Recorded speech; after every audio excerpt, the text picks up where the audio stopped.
السلام عليكم ورحمة الله وبركاته. إن الحمد لله نحمده ونستعينه ونستغفره ونعوذ بالله من شرور أنفسنا ومن سيئات أعمالنا. من يهده الله فلا مضل له ومن يضلل فلا هادي له. وأشهد أن لا إله إلا الله وحده لا شريك له وأشهد أن محمدا عبده ورسوله صلى الله تعالى عليه وعلى آله وصحبه وسلم تسليما كثيرا. أما بعد، فقد قال الإمام البخاري رحمه الله تعالى: باب إلزاق المنكب بالمنكب والقدم بالقدم في الصف. وقال النعمان بن بشير رضي الله تعالى عنهما: رأيت الرجل منا يلزق كعبه بكعب صاحبه. قال حدثنا عمرو بن خالد قال حدثنا زهير عن حميد عن أنس رضي الله تعالى عنه عن النبي صلى الله عليه وسلم قال: أقيموا صفوفكم فإني أراكم من وراء زهري. وكان أحدنا يلزق منكبه بمنكب صاحبه وقدمه بقدمه. মহান আল্লাহর সমস্ত প্রশংসা, সালাত এবং সালাম নাজিল হোক রাসূল সাল্লাল্লাহু আলাইহি সাল্লামের উপর। আজ মঙ্গলবার, তারিখ 8ই শাবান 1444 হিজরি মোতাবেক 28 ফেব্রুয়ারি 2023। আমাদের ধারাবাহিক আলোচনা সহিহুল বুখারীর আজান সম্পর্কে, আজানের পর্ব নম্বর 17। ইমাম বুখারী রাহিমাহুল্লাহর কিতাবের অধ্যায় নম্বর হচ্ছে 76। বলছেন ইমাম বুখারী রাহিমাহুল্লাহ: বাবু ইলজাকিল মানকিব বিল মানকিব ওয়াল কাদাম বিল কাদাম ফি সাফে। এই অধ্যায় হচ্ছে কাতারে মুসল্লির কাঁধের সাথে কাঁধ মিলানো এবং পায়ের সাথে পা মিলানো সম্পর্কে ইমাম বুখারী রাহিমাহুল্লাহ তাহলে একটি অধ্যায় কায়েম করেছেন। মুসল্লি কাঁধে কাঁধ মিলাবে কাতারে, আর পায়ে পা মিলাবে, কাঁধে কাঁধ মিলাবে আর পায়ে পা মিলাবে। এখন এর দলিল দেখুন, তারপর মাসলা আলোচনা করব। কাঁধে কাঁধ মিলানো, পায়ে পা মিলানো সম্পর্কে গত জুমাতে আলোচনা করেছি। কি বলেছি? যে এটি ফরজ না সুন্নাত? সুন্নাত। এটি হচ্ছে সুন্নাত। কাঁধে কাঁধ মিলিয়ে সালাত আদায় করা মুক্তাদিদের, আর পায়ে পা মিলিয়ে সেটে সেটে সালাত আদায় করা, এটি হচ্ছে সুন্নাত রাসূলুল্লাহ সাহাবায়ে কেরামদের। তাহলে যারা ফাঁক ফাঁক রেখে সালাত আদায় করে তারা সুন্নতের খেলাফ কাজ করে। এই সুন্নতের নেকি থেকে তারা বঞ্চিত। বরং হাদিস দ্বারা প্রমাণিত যে মাঝখানে শয়তান প্রবেশ করে, যার ফলে তাদের সালাতের খুশু, একাগ্রতা নষ্ট করে। ওয়ালা তাজালু ফুরুজাতিন লিশ-শাইতান, নবী সাল্লাল্লাহু আলাইহি ওয়াসাল্লাম বলেছেন আবু দাউদ হাদিস, তোমাদের শয়তানের জন্য সুন্নাহ স্থান খালি জায়গা রেখে দিও না। সুদ্দুল খালাল, ছিদ্রগুলি বন্ধ করো, এ কথা বলেছেন নবী সাল্লাল্লাহু আলাইহি ওয়াসাল্লাম। তারাসু, তোমরা পরস্পর মিলিত হও। সাহাবায়ে কেরামদের আমল কেমন ছিল ইমাম বুখারী রাহিমাহুল্লাহ তুলে ধরেছেন। 2 সাহাবী বর্ণনা করেছেন। বলছেন ওয়াকাল নোমান বিন বশির রাদিয়াল্লাহু তাআলা আনহুমা, নোমান বিন বশির রাদিয়াল্লাহু তাআলা আনহুমা বলছেন। আনহুমা এই জন্য বললাম যে বাপ বেটা দুইজনই সাহাবী, নোমানও সাহাবী আর বশিরও সাহাবী। নোমান বশিরের ছেলে। মদিনায় নবী সাল্লাল্লাহু আলাইহি ওয়াসাল্লাম হিজরতের পর সর্বপ্রথম যেই ছেলে ভূমিষ্ঠ হয় আনসারীদের মধ্যে, তিনি হচ্ছেন নোমান। এই নোমান ভূমিষ্ঠ হয় আনসারীদের মধ্যে। আর মুহাজিরদের মধ্যে সর্বপ্রথম যেই ছেলে ভূমিষ্ঠ হয় তিনি হচ্ছেন আব্দুল্লাহ বিন জুবাইর রাদিয়াল্লাহু তাআলা আনহু। আব্দুল্লাহ বিন জুবাইর, মনে থাকবে একটি গুরুত্বপূর্ণ বিষয়টি। মুহাজিরদের আব্দুল্লাহ বিন জুবাইর, জুবাইর যে আশরা মুবাশশারা, 10 জন জান্নাতে সুসংবাদ প্রাপ্ত সাহাবী, তিরমিজিতে যে হাদিস রয়েছে একসাথে তাদের নাম রয়েছে। তাদের অন্যতম হচ্ছেন জুবাইর বিন আওয়াম, নবী সাল্লাল্লাহু আলাইহি ওয়াসাল্লামের ফুফাতো ভাই জুবাইর, এক সম্পর্ক নবীর সাথে সাল্লাল্লাহু আলাইহি ওয়াসাল্লাম। আবু বকর সিদ্দিক রাদিয়াল্লাহু তাআলা আনহু জামাই, আসমা রাদিয়াল্লাহু তাআলা আনহা যেন আবু বকরের বড় মেয়ে, তার স্বামী। তো এই আব্দুল্লাহ বিন জুবাইরের প্রথম জন্ম হয় নবী সাল্লাল্লাহু আলাইহি ওয়াসাল্লাম হিজরতের পরে। দুই ক্ষেত্রে বাপ বেটা দুজনই সাহাবি, আবদুল্লাহ সাহাবি, জুবাইর সাহাবি, আর নওমান সাহাবি, বাশির সাহাবি। নওমানের মা ছোট ছিল, তার মানে বাশিরের কয়েক স্ত্রী। সাহাবাই কেন অধিকাংশ একাধিক স্ত্রী, এক স্ত্রীওয়ালা সাহাবি খুব কমই আছে। এটা তো আজকালকার যুগ, কারণ আজকালকার যুগে ইমান যে কোথায় চলে গেছে। যদি এর জন্য উৎসাহিত করা হয় তো অসৎ লোকেরা বেশি করবে, পাপীরা বেশি করবে, আর জুলম অত্যাচারী বেশি করবে। ইয়াক আর এক মুসিবত। তো খুব কম সাহাবী পাবেন যে তারা এক স্ত্রী রাখতেন। তো নওমান তার ছোট স্ত্রী থেকে, বাশিরের যখন জন্ম হইল তখন ছোট স্ত্রী বাশিরকে বলল যে তুমি আমার ছোট ছেলেটার জন্য কিছু লিখে দাও, তোমার তো জমি জায়গা আছে, বাগান আছে, খেজুর বাগান আছে, মদিনায় লিখে দাও, আর এর উপর সাক্ষী রাখতে হবে নবীকে সাল্লাল্লাহু আলাইহি ওয়াসাল্লাম। তখনকার যুগে তো রেজিস্ট্রি ছিল না, এই যে এসে রেজিস্ট্রি অফিসে জমি রেজিস্ট্রি করতে হবে, মুখে মুখে কিনা কাটা দান করা এসব সব কিছু মৌখিক। তো নবী সাল্লাল্লাহু আলাইহি ওয়াসাল্লাম সাক্ষী থাকবে। গেলেন বাশির ছোট স্ত্রীর কথা শুনে। অধিকাংশ লোকেরও ছোট স্ত্রীর প্রভাব থাকে, কিন্তু হ্যাঁ যদি ডান্ডার ভয় না থাকে বড় স্ত্রীর, এটা শর্তে, তাই না? যদি ভয় থাকে যে বড় স্ত্রী ভালো করে খবর নেবে তখন আবার ভয় পায়, কিন্তু আর না হলে অধিকাংশ ক্ষেত্রে যারা বহু বিবাহ করেছে তারা ওই বড় স্ত্রীর উপর বেশি জুলুম করে। কখনো কখনো ছোট স্ত্রীর উপর জুলুম হয়, যে বললাম যে বড় স্ত্রী ডান্ডার ভয়, হ্যাঁ চাপে, ওর বংশের চাপে, তখন ছোট স্ত্রীর উপর জুলুম করে। আজকালকার লোকেরা যারা বিয়ে করছেন তাদেরকে সতর্ক সাবধান করার জন্য, এবং আপনি ভাববেন না যে আমার অমুক সাথী আমি সঙ্গে দুটা তিনটা বিয়ে করে তো আমিও করবো, কারণ ওরা যে কত অশান্তিতে আছে আল্লাহ ভালো জানে। ইনসাফ করতে পারে না, যার ফলে শান্তিও নেই। তো না হলে খোঁজ নিয়ে দেখেন তাদের পারিবারিক অবস্থা যে কত অশান্তি তারা আছে। অনেকে খুব উৎসুক, ওফ ও দুটো তিনটা করলে আমি করতে পারলাম না, তাই না? স্বাভাবিক যে সবার দুটো আছে, অমুক অমুক অমুক দুটো আছে আমাদের দিনী ভাই, আর আমার একটাই, ওই বুড়িয়ে গেল। তো শুধু আবেগ দিয়ে কাজ নিলে হবে না, ইমান দিয়ে কাজ নিতে হবে, বিবেক দিয়ে কাজ নিতে হবে। তো যে কথাটা বলছিলাম, গেলেন নবী সাল্লাল্লাহু আলাইহি ওয়াসাল্লামের কাছে, ইয়া রাসূলুল্লাহ, আমি আমার নওমানকে কিছু জমি দিতে চাইছি, আর আপনাকে ওর মা বলছে আপনাকে সাক্ষী রাখতে হবে। নবী সাল্লাল্লাহু আলাইহি ওয়াসাল্লাম কি বলেছিলেন যে তোমার আর ছেলেরা আছে, আর ছেলে মেয়ে আছে? বলছে হ্যাঁ আছে। তো সবাইকে দিয়েছো এরকম করে? বলছে না, আর কাউকে তো দিইনি, একে দিতে চাই, এটা আমার আদরের ছেলে, ছোট ছেলেকে আমি দিতে চাই, আর ওর মা খুব রিকোয়েস্ট করছে দিতে হবে। তো নবী সাল্লাল্লাহু আলাইহি ওয়াসাল্লাম বললেন, ইত্তাকুল্লাহ, আল্লাহকে ভয় কর, ওয়াদুলু বাইনা আওলাদিকুম, তোমাদের ছেলে মেয়েদের মাঝে, শুধু ছেলে না কিন্তু আওলাদ মানে ছেলে মেয়েদের মাঝে আদল করো, মানে সুবিচার করো। কি করো? আদল মানে সুবিচার, সমান নাই, সবসময় সমান করা সুবিচার না, সবসময় সমান করা সুবিচার নাই। এখন আপনাদের সবাইকে যদি এইখানে বসিয়ে দিই তো এটা সুবিচার হলো না। যে এখানে বলবে সেইখানে বসবে, যে শুনবে সামনে বসবে, ঠিক না?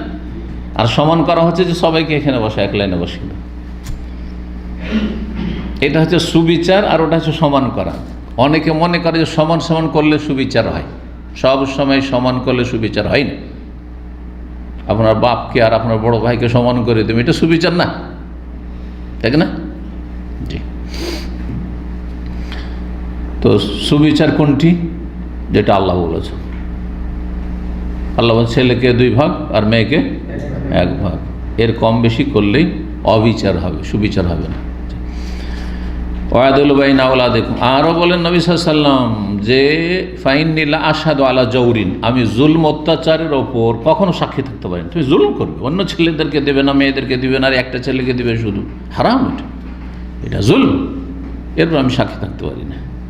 তো এই নোমান বিন বাশিরের নাম আসলো সেজন্য। মূলত যারা ছেলে মেয়েদেরকে দিচ্ছেন লিখে, অনেকেই কিন্তু ছেলেদেরকে জমি জায়গায় লিখে দিয়ে দিচ্ছেন যাতে মেয়েরা বেশি না পায়। আগে থেকে এমন করে লিখা আছে যে মেয়েরা কেস করেও পাবে না, কী পাবে, সব লিখে দিয়েছেন ছেলেদেরকে।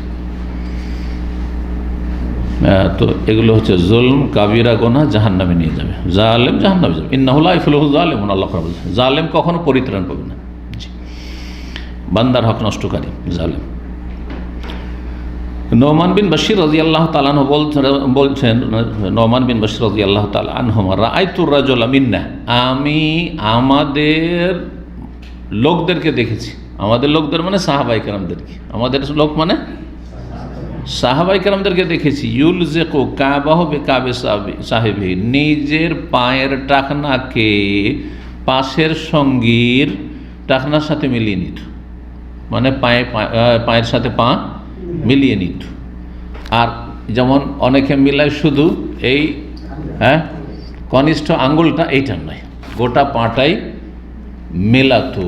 কিন্তু এমন নয় যে চাপ দিয়ে মিলাবে না, হালকা করে মিলান। এক্ষেত্রে মেলা থেকে অনেকে বাড়াবাড়ি করে ফেলে।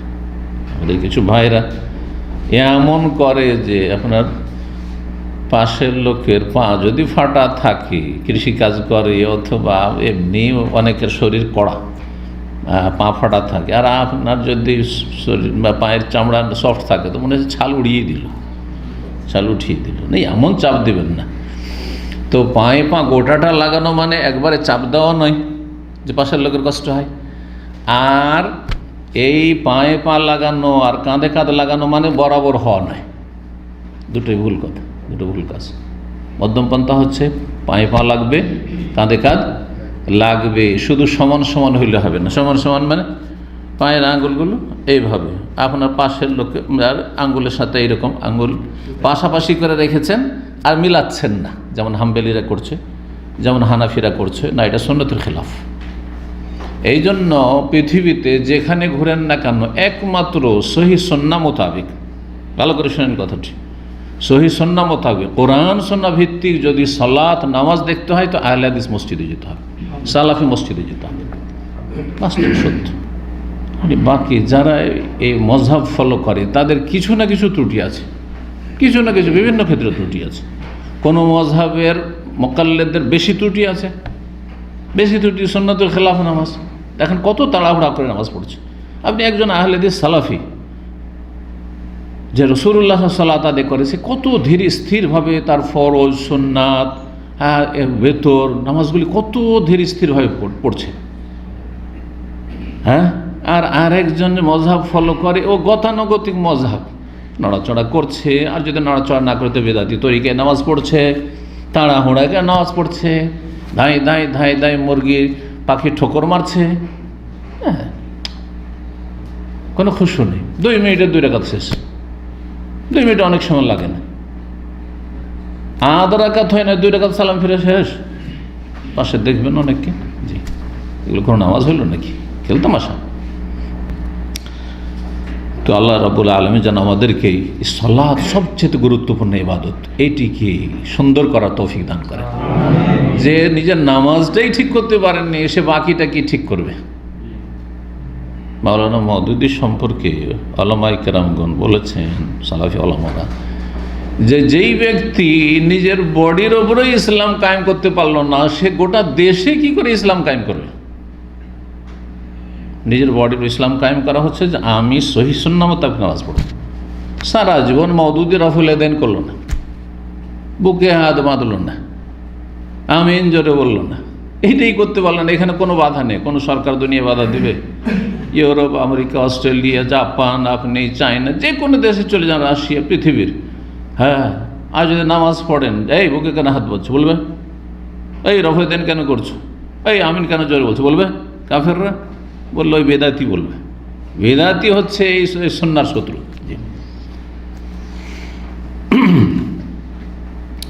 তো পায়ে পা মিলিয়ে কাব বলা হয় পায়ের যে উঁচু হাড্ডিটাকে, কিন্তু উঁচু হাড্ডি মেলানো অনেক সময় জটিল। এটা থেকে উদ্দেশ্য এই নয় যে একবারে হাড্ডির সাথে হাড্ডি মিলিয়ে, তো এটা মুবালাগা, মানে একটু এমনভাবে বলা হয়েছে যে পায়ে পা এমন সেটে যেত যে মনে হচ্ছে যে কাবে কাব লেগে গেছে। পায়ে পা সাটলেই হলো, আপনার ওই হাড্ডিতে হাড্ডি লাগাইতে হবে না, জরুরি না। এই শব্দের উপর আমল করতে গিয়ে অনেকে বাড়াবাড়ি করে দেয়, আপনার পায়ে মনে হচ্ছে চেপে বসে আছে, এটাও করবেন না। যেমন এক শ্রেণীর লোকেরা বাড়াবাড়ি করে। আর শিথিলতা অবলম্বন করবেন না, যে পায়ে পা সাঁটাইবেন না, অ্যালার্জি আছে, পায়ে চুলকানি আছে, কাছে নিয়ে গেলে সরতে শুরু করবে, কাছে নিয়ে গেলে একটু সাঁটাইতে গেলে সরতে শুরু করবে। এটাও না, সুন্নতের খেলাফ কাজ করবেন। কারণ সাহাবায়ে সুন্নত হচ্ছে মিলিত হওয়া, শয়তানের জন্য জায়গা না রাখা। 725 নম্বর হাদিস, তাতে পাবেন আনাস রাদিয়াল্লাহু তাআলা আনহুর বক্তব্য। তাহলে নোমান বিন বাশিরের বক্তব্য যে সাহাবায়ে কেরামদের সালাত কেমন ছিল, যা নবী থেকে শিখেছেন সাল্লাল্লাহু আলাইহি ওয়াসাল্লাম, যে পায়ে পা মিলিয়ে নেওয়া। দেখেন আনাস রাদিয়াল্লাহু তাআলা আনহু কি বলছেন, নবী সাল্লাল্লাহু 10 বছরের খাদেম মানে সব সময় নবী সাল্লাল্লাহু আলাইহি কাছেই। জি, তাআলা বলছেন নবী সাল্লাল্লাহু আলাইহি ওয়াসাল্লাম থেকে বর্ণনা করে যে নবী সাল্লাল্লাহু আলাইহি ওয়াসাল্লাম বলেছেন, আকিমু সুফুফাকুম, তোমাদের কাতারগুলিকে তোমরা সোজা করো। ফাইন্নি আরাকুম মিন ওয়ারাই যাহরি, কারণ আমি তোমাদের কি আমার পেছন থেকেও দেখছি। নবী সাল্লাল্লাহু আলাইহি ওয়াসাল্লাম মুজিজা যে পেছন দিকেও বিশেষ করে সালাত অবস্থায় দেখতেন। ওয়াকানা আহাদুনা, তারপরে বলছেন যে আমাদের যে কেউ, মানে সাহাবীরা, আনাস বলছেন আমাদের যে কেউ মানে সাহাবাদের যে কোনো ব্যক্তি কি করতেন, ইউলজিকুম মানকিবাহু বিমানকিবি সাহিবিহি, নিজের কাঁধকে, মানকে বলা হয় এটাই, নিজের কাঁধকে সঙ্গীর কাঁধের সাথে মিলিয়ে নিতেন। ওয়াকাদামাহু বিকাদামিহি, আর পাকে পায়ের সাথে। তো আগে যে টাকনা আসলো, টাকনা বলতে এখানে পা বোঝানো হয়েছে, কারণ এই হাদিস কি এলো, কদম এলো, কদম পায়ে পা মিলিয়ে না, কারণ টাকনার সাথে মেলাতে গেলে পায়ে খুব চাপ পড়বে। তো যেটা আসলে উদ্দেশ্য নয়, উদ্দেশ্য হচ্ছে এমনভাবে বলা যে মাঝখানে কোনো গ্যাপ থাকতো না। জি, পায়ে পা মিলিয়ে দিতেন, কাঁধে উপর দিকে কাঁধ মিলে যাবে আর নিচের দিকে পা মিলাবে। তাহলে এমনভাবে দাঁড়াইতে হবে যে দুটোর একটা আগে মিলবে না, কারণ পা যদি খুব একদম দুটোকে চিপা পাশাপাশি করেন আপনার দুটো পাকে, তাহলে এদিকে কাঁধ আগে মিলে যে পা মিলাতে পারবেন না পাশের লোকের সাথে। আবার পাকে যদি একবারে বেশি সম্প্রসারিত করে দেন, হ্যাঁ, তাহলে পা আগে মিলে যাবে কিন্তু কাঁধ মিলবে না, এদিকে গ্যাপ থেকে যাবে। তো এমনটা না হয়। কিছু লোকেরা পাকে এমন করে রাখে যে দুই পায়ের মাঝখানে 4 আঙ্গুলও রাখে না, যার ফলে পা মিলানোই সম্ভব না। এদিকে কাঁধ আগে মিলে গেছে, পা মিলাবেন কী করে আপনি? হ্যাঁ, তার সাথে কাঁধকে পা মিলাবেন এরকম করে না, মোটেই না। আবার কিছু লোক আছে, হ্যাঁ, যে পা এমন করে মিলেছে যার কাঁধ মিলানো সম্ভব হচ্ছে না। পাকে এত দু পায়ের মাঝখানে গ্যাপ রেখেছে, ধরেন এক হাতের বেশি 1.5 হাত করে রেখেছে, যদি এরকম করে রাখে তাহলে আর কাঁধ মিলানো সম্ভব না, পা আগে মিলে গেছে। তো এমনটা না, এমনভাবে দাঁড়াবেন নর্মালি। একটা লোক পাতলা মানুষ অল্প জায়গা নেবে, মোটা মানুষ বেশি জায়গা নেবে, ছোটরা কম জায়গা নেবে, ইত্যাদি। দাঁড়াবেন যে পাও মিলে আর কাঁধও মিলে। এইটি হচ্ছে নবী সাল্লাল্লাহু আলাইহি ওয়াসাল্লামের শিক্ষা দেওয়া সুন্নাহ ভিত্তিক সালাত। হ্যাঁ, কাতারে সারিবদ্ধ হয়ে দাঁড়াবার তরিকা। এই মর্মে শাইখ ইবনে বাজ রাহিমাহুল্লাহ উক্তি আমি নকল করে নিয়ে এসেছি। তাকে জিজ্ঞাসা করা হয় যে হাল মিন তাসওয়াতি সুফু ফিস সালাহ আন ইয়ালসিকাল মুসাল্লি বা আন ইউলসিকাল মুসাল্লি কাদামাহু বিকাদামে মান বিজাওয়ারিহি, কাতার সোজা করা, সালাতে কাতার সোজা করার অন্তর্ভুক্ত কি এই বিষয়টি? কাতার সোজা করা মানে আগ পিছে না থাকা, এটা ফরজ কিন্তু ওয়াজিব। হ্যাঁ, এটি আরেকটি মাসলা। আর কাতারে কাতার মিলিত করা, একবারে সেটে সেটে দাঁড়ানো, এর হুকুম সুন্নাহ। তো বলছেন জিজ্ঞাসাকারী যে কাতার সোজা করার অন্তর্ভুক্ত কি এই বিষয়টিকে ইউলসিকাল মুসাল্লি, যে মুসল্লি তার পাকে মিলিয়ে নেবে কাদামাহু বিকাদামে মান বিজাওয়ারি, তার পাশের লোকের কদমের সাথে, পাশের লোকের পায়ের সাথে পা মিলিয়ে নেবে। এইটা কি কাতার সোজা করার অন্তর্ভুক্ত? কারণ নবী সাল্লাল্লাহু আলাইহি ওয়াসাল্লাম সাউ সুফুফাকুম, কাতার তোমরা সোজা করো বলেছেন। জবাবে তিনি বলছেন নাম, হ্যাঁ। তাহলে কাতারে কাতার মেলানো মানে হচ্ছে, বা কাতার সোজা করা মানে হচ্ছে, একটি দিক হচ্ছে আগে পিছে না থাকে, আর একটি যেটা ফরজ, আর একটি দিক হচ্ছে যে সেটে যাওয়া, পাশের মুসল্লির সাথে পায়ে পা মিলিয়ে নেওয়া, কাঁধে কাঁধ মিলিয়ে নেওয়া। তাই বলছেন যে লা বুদ্দা ইয়াসুদ্দুল খালাল, অবশ্যই কী করে ছিদ্রগুলি বন্ধ করতে হবে। কালা সাহাবা, কারণ সাহাবাই কেরামগণ বলেছেন, কান আহাদনা, আমাদের সাহাবাই কেরামগণ ইউলসিকু কাদামাহু, পা মিলিয়ে নিত বেকাদামে সাহেবের সঙ্গীর পায়ের সাথে। জানাস বললেন, বুখারী হাদিসের কথা উল্লেখ করছেন। সুন্নাত, সুতরাং সুন্নত হচ্ছে ইলসাকুল কাদাম বিল কাদাম, পায়ের সাথে পা মিলিয়ে নেওয়া, মানে পাশের লোকের পায়ের সাথে পা, আপনার দুই পাকে মিলিয়ে নেওয়া না, এরকম করে। এইভাবে করলে আপনার পা মিলানো সম্ভব হবে না, কারণ পাশের লোক আপনার এত ছাড়বে কী করে? তাহলে আপনার পায়ের সাথে। তো এই আর একটি হানাফি ফিকার একটি কায়দা আছে, এটিও ভিত্তিহীন। সেটা হচ্ছে দুই পায়ের মাঝখানে 1 বিগতের বেশি শূন্যতা রাখা যাবে না। মানে আপনার দুই পায়ের মাঝখানে আধা হাত 1 বিগতের বেশি রাখা যাবে না, এর কোনো দলিল নেই। এটা মন গড়া কথা। তাহলে সহি কোনটি? পাতলা মানুষ 1 বিগতই যথেষ্ট হবে নর্মালি দাঁড়ালে, কিন্তু মোটা মানুষের জন্য 1 হাতও প্রয়োজন হতে পারে, 15 হাত হইতে পারে। জি, এই ক্ষেত্রে কোনো রকমের সুন্নাতেই নেই। সুন্নাতে যেটা আছে যে পাশের লোকের সাথে কাঁধে কাঁধ মিলতে হবে, পায়ে পা মিলতে, অন্যভাবে দাঁড়াইতে হবে। তো শেখ বাজ রাহমাতুল্লাহ বলছেন যে এমনভাবে কদমের সাথে কদম, পায়ের সাথে পা মিলাতে হবে সুন্নাহ এটি, হাত্তা লা তাবকা ফুরজা, যেন খালি জায়গায় না থাকে। লাকিন মিন দুনে আজান, তবে পাশের লোককে কষ্ট দিবেন না। ওয়ালা ইউজি জারাহু, পাশের লোককে কষ্ট দেবেন না। কষ্ট দেওয়া মানে, কষ্ট দেওয়া একটা হচ্ছে এমনভাবে চাপ দিচ্ছেন আপনি টাকানা লাগাই থেকে বাড়াবাড়ি করে, এটা করবেন না। আরেকটি হচ্ছে যে ও নিজের মযহাবের গিয়ে হানাফি হয়ে নামাজ পড়ছে, ও ছাড়তেই চাই না, পা টেনে নিচ্ছে, আবার আপনি ওকে তাড়া করছেন, এটাও করতে যাবেন না, এটাও করবেন না। এটাও কষ্ট দেয়, কিন্তু মানসিক কষ্ট দেয়, বিরক্ত করা থাকে। তো আপনারও খুশু নষ্ট, আর ওকেও বিরক্ত করা। নামাজ পড়ছে আল্লাহর সামনে, সুন্নতের খেলাফ পড়ছে, আল্লাহ হিদায়াত করুন। আপনার কি প্রয়োজন? যে আপনার কাজ আপনি করছেন, প্রথমখানে আপনি ছাড়ার চেষ্টা করবেন। লাকিন ইউলসিকু কাদামাহি, পায়ের সাথে পা মিলাবে পাশের লোকের, হাত্তা লা ইয়াকুনা বাইনাহু ফারজ, মাঝখানে যেন কোনো রকমের ছিদ্র না থাকে। এই ছিল এই মাসলা। ৭৭ নম্বর অধ্যায় বলছেন, বাবুন, এই অধ্যায় হচ্ছে ইজা কামার রাজু আন ইয়াসারিল ইমাম, কোনো ব্যক্তি যদি ইমামের বাম দিকে দাঁড়িয়ে যায়, আপনি ইমামতি শুরু করেছেন, মাসলা জানেন না, আপনার বাম দিকে দাঁড়িয়ে গেল, তো কী করবেন? ওকে ইশারা করবেন, হ্যাঁ ডানে চলে যাও। ইশারাতে যদি বোঝা যায় তাহলে ভালো কথা, না বুঝে তো ধরে আপনি কি করবেন? তখন ধরেই করবেন, ডান দিয়ে করে দিবেন।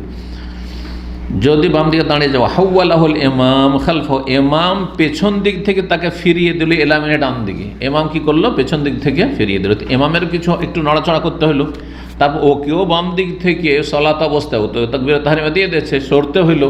এই যে নড়াচড়া, এতে কি নামাজ নষ্ট হবে? নামাজ নষ্ট হবে না বলছেন। তাই তাম্মাত সলাতহু, নামাজ হয়ে যাবে, ওই মুক্তাদিরও নামাজ হয়ে যাবে আর ইমামেরও নামাজ হয়ে যাবে, কারণ ভুল করেছে। সুতরাং ইমাম এই অবস্থায় কী করবে? নামাজ সুন্দর করার স্বার্থে শুদ্ধ করে দেবে, বা তাকে ইশারা করে সরিয়ে দেবে ওখান থেকে, বাম দিক থেকে ডান দিকে। এই জন্য আগে বলেছি যে কোন নড়াচড়া শরীয়ত সম্মত? যেটা সালাতের স্বার্থে, সালাতের খাতিরে। কার খাতিরে করছেন? সালাতের খাতিরে, নামাজ সুন্দর করার খাতিরে করছেন, তো শরীয়ত সম্মত করতে হবে। মোবাইল বাজা উঠেছে, পকেটে হাত ভরতে হচ্ছে, দেখতে হচ্ছে, সমস্যা নেই। কিন্তু আপনি দুনিয়ার স্বার্থে যদি নড়াচড়া করেন, এটা ঠিক নয়। দুনিয়ার স্বার্থে নড়াচড়া, এমনি নড়াচড়া করছে, এমনি আঙ্গুল ফোটাচ্ছে, না মাকরুহ কমপক্ষে। বেশি, খুব বেশি করতে গেলে নামাজ নষ্ট হইতে পারে। 726 নম্বর হাদিস কোরাইব বর্ণনা করেছেন তাবি আব্দুল্লাহ বিন আব্বাস রাদিয়াল্লাহু তাআলা আনহুর স্বাধীনকৃত গোলাম, তার মনিব থেকে ইবনে আব্বাস রাদিয়াল্লাহু তাআলা আনহু থেকে কালা সাল্লাইতু মান নবী সাল্লাল্লাহু আলাইহি ওয়াসাল্লাম, এক রাত আমি নবী সাল্লাল্লাহু আলাইহি ওয়াসাল্লামের সাথে সালাত আদায় করেছিলাম। ছোট বাচ্চা ছিলেন তিনি, 10 বছরের বা তারও কম, খালার বাড়িতে, মাইমুনার বাড়িতে। এর আগে হাদিসটি গেছে। ফাকুমতু ইয়াসারি, আমি জানতাম না, বাম দিকে দাঁড়িয়ে গেছি। তাহাজ্জুদের নামাজ ছিল নবী সাল্লাল্লাহু আলাইহি ওয়াসাল্লামের। ফাআখাযা রাসূলুল্লাহ বিরাসি মিন ওয়ারাই, আমার পেছন দিক থেকে আমার কি করেছেন? মাথাটা ধরে, যেখানে মাথার কথা রয়েছে, তো মাথারই একটা অংশ কান, অন্য হাদিসে রয়েছে ঠিক কান ধরেছিলেন। জি। ফাজাআলানা ইয়ামিন, তারপর ডান দিক আমাকে করে দিলেন। ফাসাল্লাহ, তারপরে সালাত আদায় করলেন নবী সাল্লাল্লাহু আলাইহি ওয়াসাল্লাম। আর তিনি ইক্তেদাতে, তাহলে বোঝা গেল মাঝে মধ্যে কেউ যদি তাহাজ্জুদও জামাত করে, ধরেন স্বামী স্ত্রী, কিন্তু স্বামীর সাথে একই কাতারে নয়, স্ত্রীকে পেছনে হইতে হবে, একই কাতারে স্বামী স্ত্রী জায়েজ নয়। ও রাকাদা, তারপরে শুয়ে গেলেন নবী তাহাজ্জুদ পড়ে। ফাজাআহুল মুয়াজ্জিন, তারপরে মুয়াজ্জিন আসলো জ্ঞাত করার জন্য যে ফজরের সময় হয়ে গেছে। ফাকামা, দাঁড়ালেন। ইউসাল্লি, সালাত আদায় করতে শুরু করলেন, মানে ফজর পড়তে চলে গেলেন। ওয়ালাম ইয়াতা, উযু করলেন না, কারণ নবী সাল্লাল্লাহু আলাইহি ওয়াসাল্লাম উযু নষ্ট হইতো না, ঘুমালে নবী সাল্লাল্লাহু আলাইহি ওয়াসাল্লাম উযু নষ্ট হইতো না, কিন্তু আমাদের উযু নষ্ট হওয়ার সম্যক সম্ভাবনা রয়েছে। ৭৮ নম্বর অধ্যায়, বাবুন, এই অধ্যায় হচ্ছে আল মারাতু ওয়াহদাহা তাকুনু সাফফান, যদি একজন মহিলা থাকে, একজন মহিলা তাহলে কি করবে? একাই এক কাতারে দাঁড়াবে। এই নয় আচ্ছা এমনকি ছেলের সাথে হইল, স্বামীর সাথে হইল, বাপের সাথে হইল, নিজের মায়ের পেটের ভাইয়ের সাথেও যদি হয়, তবুও পাশাপাশি পুরুষদের কাতারে দাঁড়াতে পারবেন না। কোথায় দাঁড়াবে? পেছনে দাঁড়াবে। মহিলাদের কাতার সব পিছনে হবে, যদিও মাহরাম হোক না কেন। জি, একমাত্র নিরুপায় যখন মক্কা মদিনায় যাচ্ছেন, মদিনাতে তো এই অসুবিধা হয় না, কিন্তু মক্কাতে অনেক সময় হজ মৌসুমে, রমজানে আর কোনো উপায় নাই, সামনে মহিলা দাঁড়িয়েই গেছে আর আপনি এদিক সেদিক যেতে পারছেন না, হয় নামাজ ছেড়ে এদিক যদি তাও হয়তো বের হইতে পারবেন না, আর যেদিক থেকে ঝুঁকে গেছেন আর বের হইতেও পারবেন না, তো ওই রকম জায়গায় নামাজ হয়ে যাবে। নিরুপায় হলে হবে, কিন্তু এমনিতে স্বেচ্ছায় মহিলার সামনে কাতার লেগেছে আর পিছনে আপনি কাতার লাগিয়ে দেবেন, এমন কাজ আপনার জন্য জায়েজ না। এইরকম মহিলাদের পুরুষদের মাঝে কাতার লাগানো জায়েজ না, গুনাহগার হবে তারা। একা দাঁড়াতে পারবে মহিলা কাতার পেছনে, কিন্তু কোনো পুরুষ একা দাঁড়াতে পারবে না। কোনো পুরুষ, নবী সাল্লাল্লাহু আলাইহি ওয়াসাল্লাম দেখলেন যে একজন সাহাবী রাকাত ধরার জন্য হয়তো পেছন থেকে একা কাতারের পেছনে দাঁড়িয়ে ইক্তেদা করেছে। নবী সাল্লাল্লাহু আলাইহি ওয়াসাল্লাম বললেন যে পুনরায় নামাজ পড়ো, ফামার ওইদাস সালাত, তোমার নামাজ হবে না।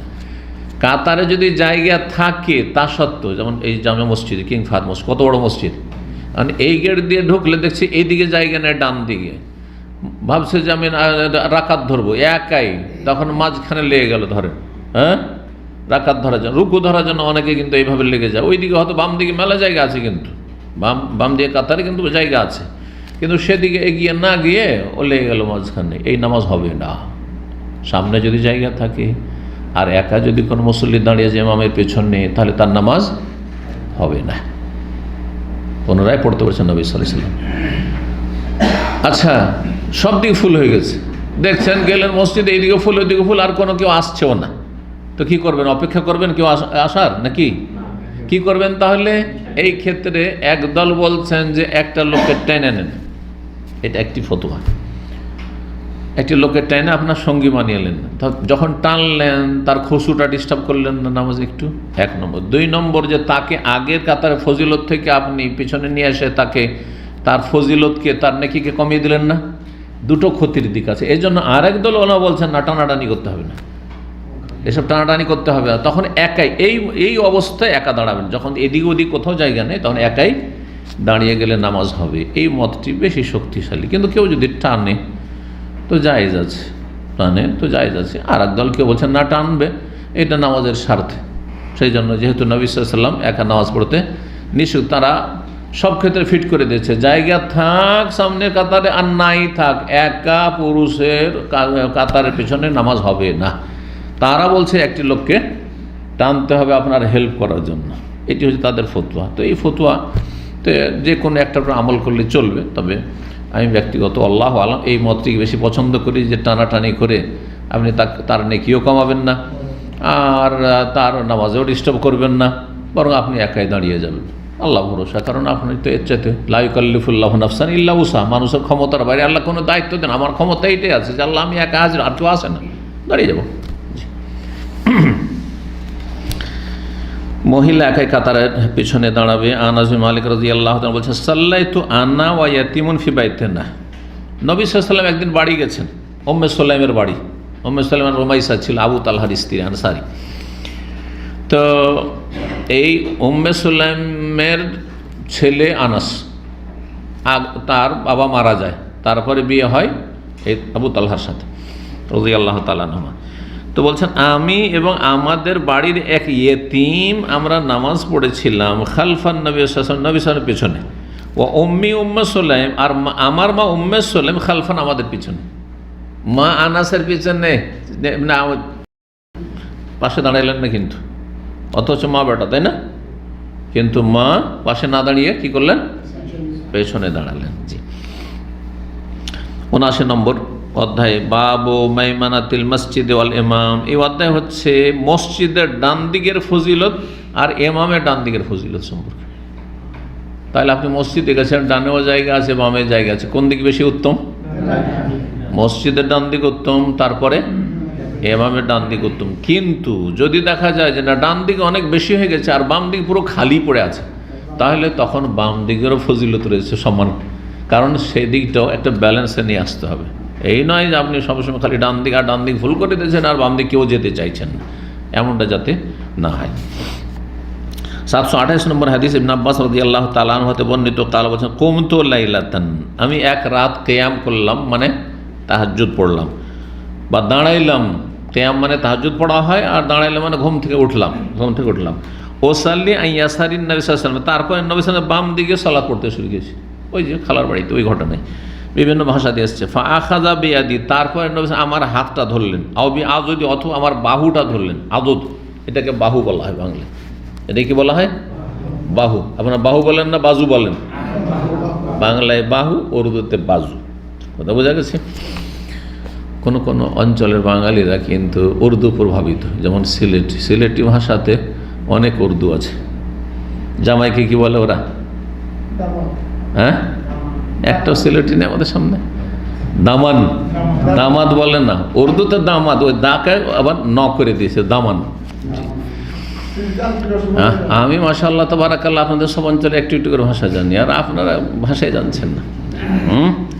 হ্যাঁ, পানিকে হানি, সালাকে হালা, এইসব জানলাম।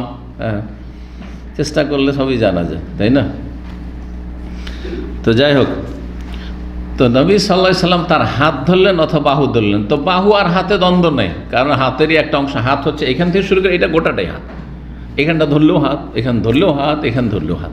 সুতরাং বাহু ধরা হাত ধরা একই কথা, কিন্তু শব্দটা বাহু বলেছেন ইবনে আব্বাস। তার ছাত্রদের সন্দেহ হয়েছে, এই জন্য ইবনে আব্বাসের সন্দেহ নাই, কারণ ইবনে আব্বাস তো জানছে যে আমার কোনটা ধরেছে, কিন্তু ছাত্ররা সন্দেহ করছেন আমার ওস্তাদ বাহু বললেন নাকি হাত শব্দের বলছেন। এই শব্দের ক্ষেত্রেও তারা গুরুত্ব দিয়েছেন, যে সাহাবী আমার ওস্তাদ যে শব্দটা বলেছে ওই শব্দে একটু সন্দেহ হচ্ছে, তখন দুটোই বলে দিচ্ছে, এটাও হইতে পারে ওটাও হইতে পারে। এটা হচ্ছে আমানত, যাতে এদিক সেদিক না হয়ে যায়। কিন্তু এর সাথে দ্বন্দ্ব হয়ে যায় ওই হাদিসের যেটা প্রসিদ্ধ, যা একটু আগেও বললাম, যে নবী সাল্লাল্লাহু আলাইহি ওয়াসাল্লাম তার কান ধরলেন, তারপরে আগের হাদিসটা আসলে মাথা ধরলেন, কান ধরলেন, দিয়ে ডান দিকে করে দিলেন। এই দুটোতে সমন্বয় কি হবে? সমন্বয় করা সম্ভব।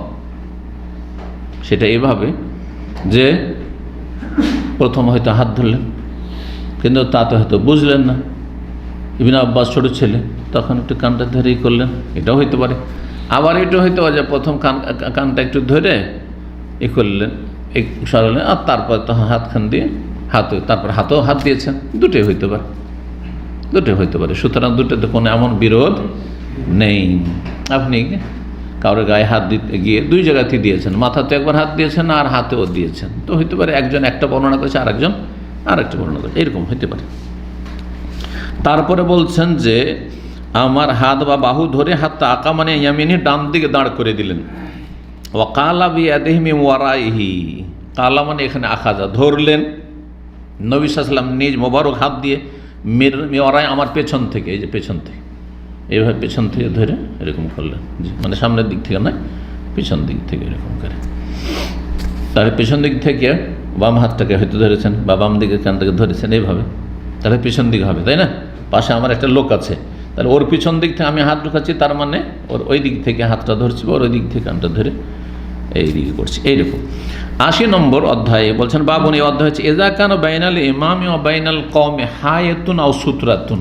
একটি গুরুত্বপূর্ণ অধ্যায়, মাসলা গুরুত্বপূর্ণ, কিন্তু যদিও সবই গুরুত্বপূর্ণ, কিন্তু বেশি গুরুত্বপূর্ণ। যদি ইমামের মাঝখানে আর মুসল্লিদের যারা মুক্তাদি তাদের মাঝখানে একটি দেয়াল পড়ে যায়, আর আও সুতরাতুন, অথবা কোনো পর্দা আড়াল হয়ে যায়, তাহলে কি ইক্তেদা করা চলবে? মানে ইমামকে দেখতে পাচ্ছেন না, সামনে দেয়াল আছে, না হয় সামনে পর্দা ঝুলানো আছে, বা সামনে এমন কিছু আছে যাতে ইমাম নজরে আসে না। মসজিদগুলিতে, যার মসজিদের বাইরে, মসজিদের দুটা পার্টিশন আছে ধরেন, হ্যাঁ, দ্বিতীয় ভাগে পড়ছে, অথবা বারান্দায় কেউ নামাজ পড়ছে, কেউ মসজিদ ফুল হয়ে গেছে, মসজিদের বাইরে রাস্তাঘাটে মসজিদের সাথে কাতার লেগে আছে, নামাজ পড়ছে, মসজিদ দেখতে পাচ্ছেন না, তাই না? পিলার আছে, পিলার আর কোনো কিছুর আড় আছে, এক কথায় দেখতে পাচ্ছেন না। তো ইক্তেদা করার জন্য, ইমামের মুক্তাদি হওয়ার জন্য ইমামকে দেখা শর্ত কি? কেউ এই কথা বলেছেন, দেখা শর্ত না। দেখা শর্ত হলে তো অন্ধ লোক কী করবে? অন্ধ লোক দেখতে পায়? তাহলে দেখা শর্তের কথা যারা বলেছে সেটি আসলে সূক্ষ্ম নয়। কি কি শর্ত ইনশাআল্লাহ সুন্দর করে বলছি, যাতে করে বিষয়টি ক্লিয়ার হয়। এখন ইমাম বুখারী রাহিমাহুল্লাহ প্রশ্ন করে রেখে দিয়েছেন, যদি ইমামের মাঝখানে আর মুক্তাদির মাঝখানে একটা দেয়াল থাকে অথবা কোনো আড় পর্দা থাকে, যে কোনো রকমের পর্দা, তাহলে মুক্তাদিরা কি করবে? ইক্তেদা করতে পারবে? এই জামাত ধরতে পারবে? যেমন মক্কায় মদিনায় যারা বাইরে চত্বরে নামাজ পড়েছেন, কিছু মসজিদের ভিতরে একটা মুসল্লিকেও দেখতে পান না, তাই না?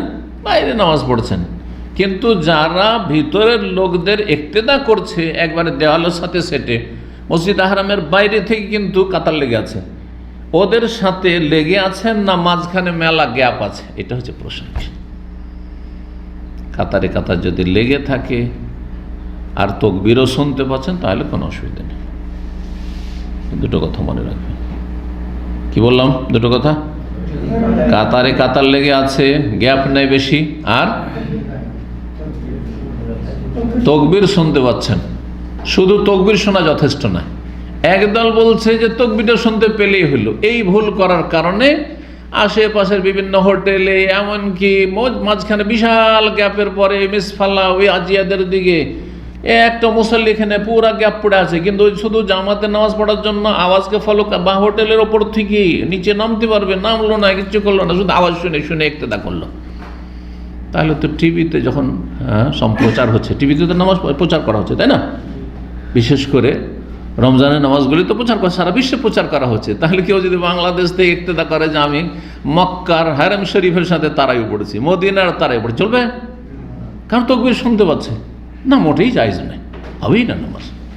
সতর্ক, সাবধান। অনেকেই ভুল করে যাচ্ছে, মক্কা মদিনা আসছে আর ভুল নামাজ পড়ে যাচ্ছে, তারা এভাবে নামাজ শুদ্ধ হয় না। এই জন্য বিষয়টি বললাম গুরুত্বপূর্ণ।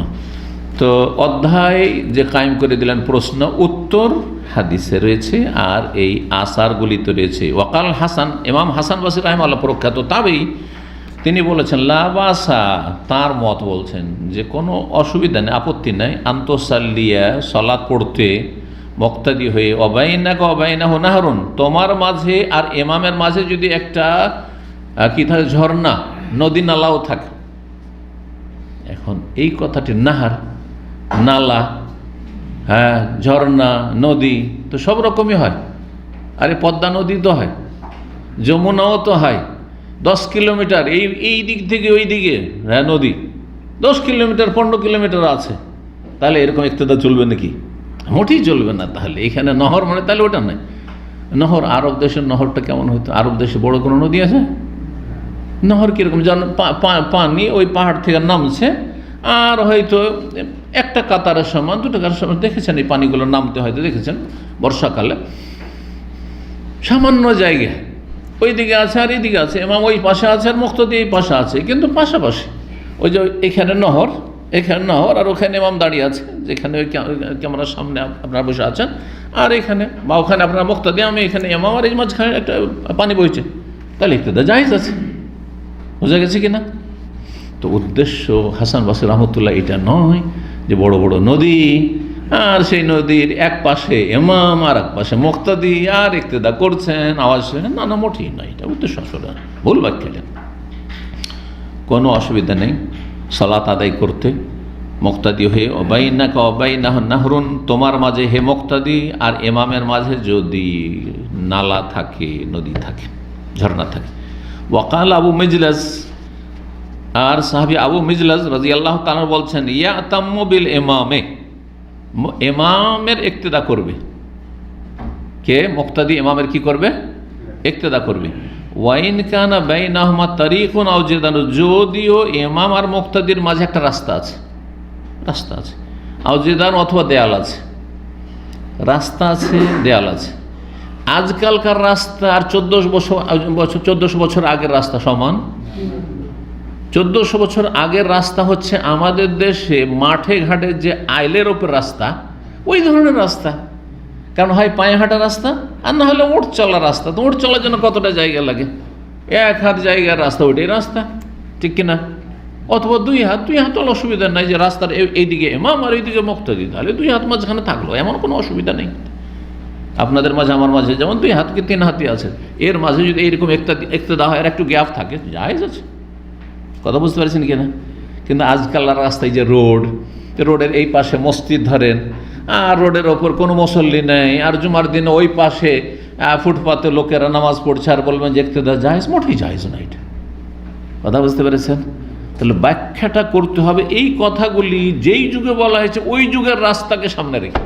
কথাটা ভালো করে বুঝেন। কিন্তু আপনি তরজমা করবেন 1400 বছর আগের কথার, আর আপনি ফিট করবেন এই 1400 বছর পরে যে রাস্তার অবস্থা হয়েছে। হ্যাঁ, আপনি চিন্তা করুন, দুবাই শারজা যদি যান, দুবাই থেকে যখন আবুধাবি, আপনি তো গিয়েছেন, কটা গাড়ি একসাথে চলতে পারে যে হাইওয়েগুলোতে? আটটা আছে, আমি যতটা জানি 8টা আছে। 8টা গাড়ি একসাথে চলছে। ধরেন এই মাথায় যদি ইমাম আর ওই মাথাতে মুক্তাদি ভাবে নামাজ জায়েজ? ওটাই জায়েজ নাই, ওটাই জায়েজ নাই।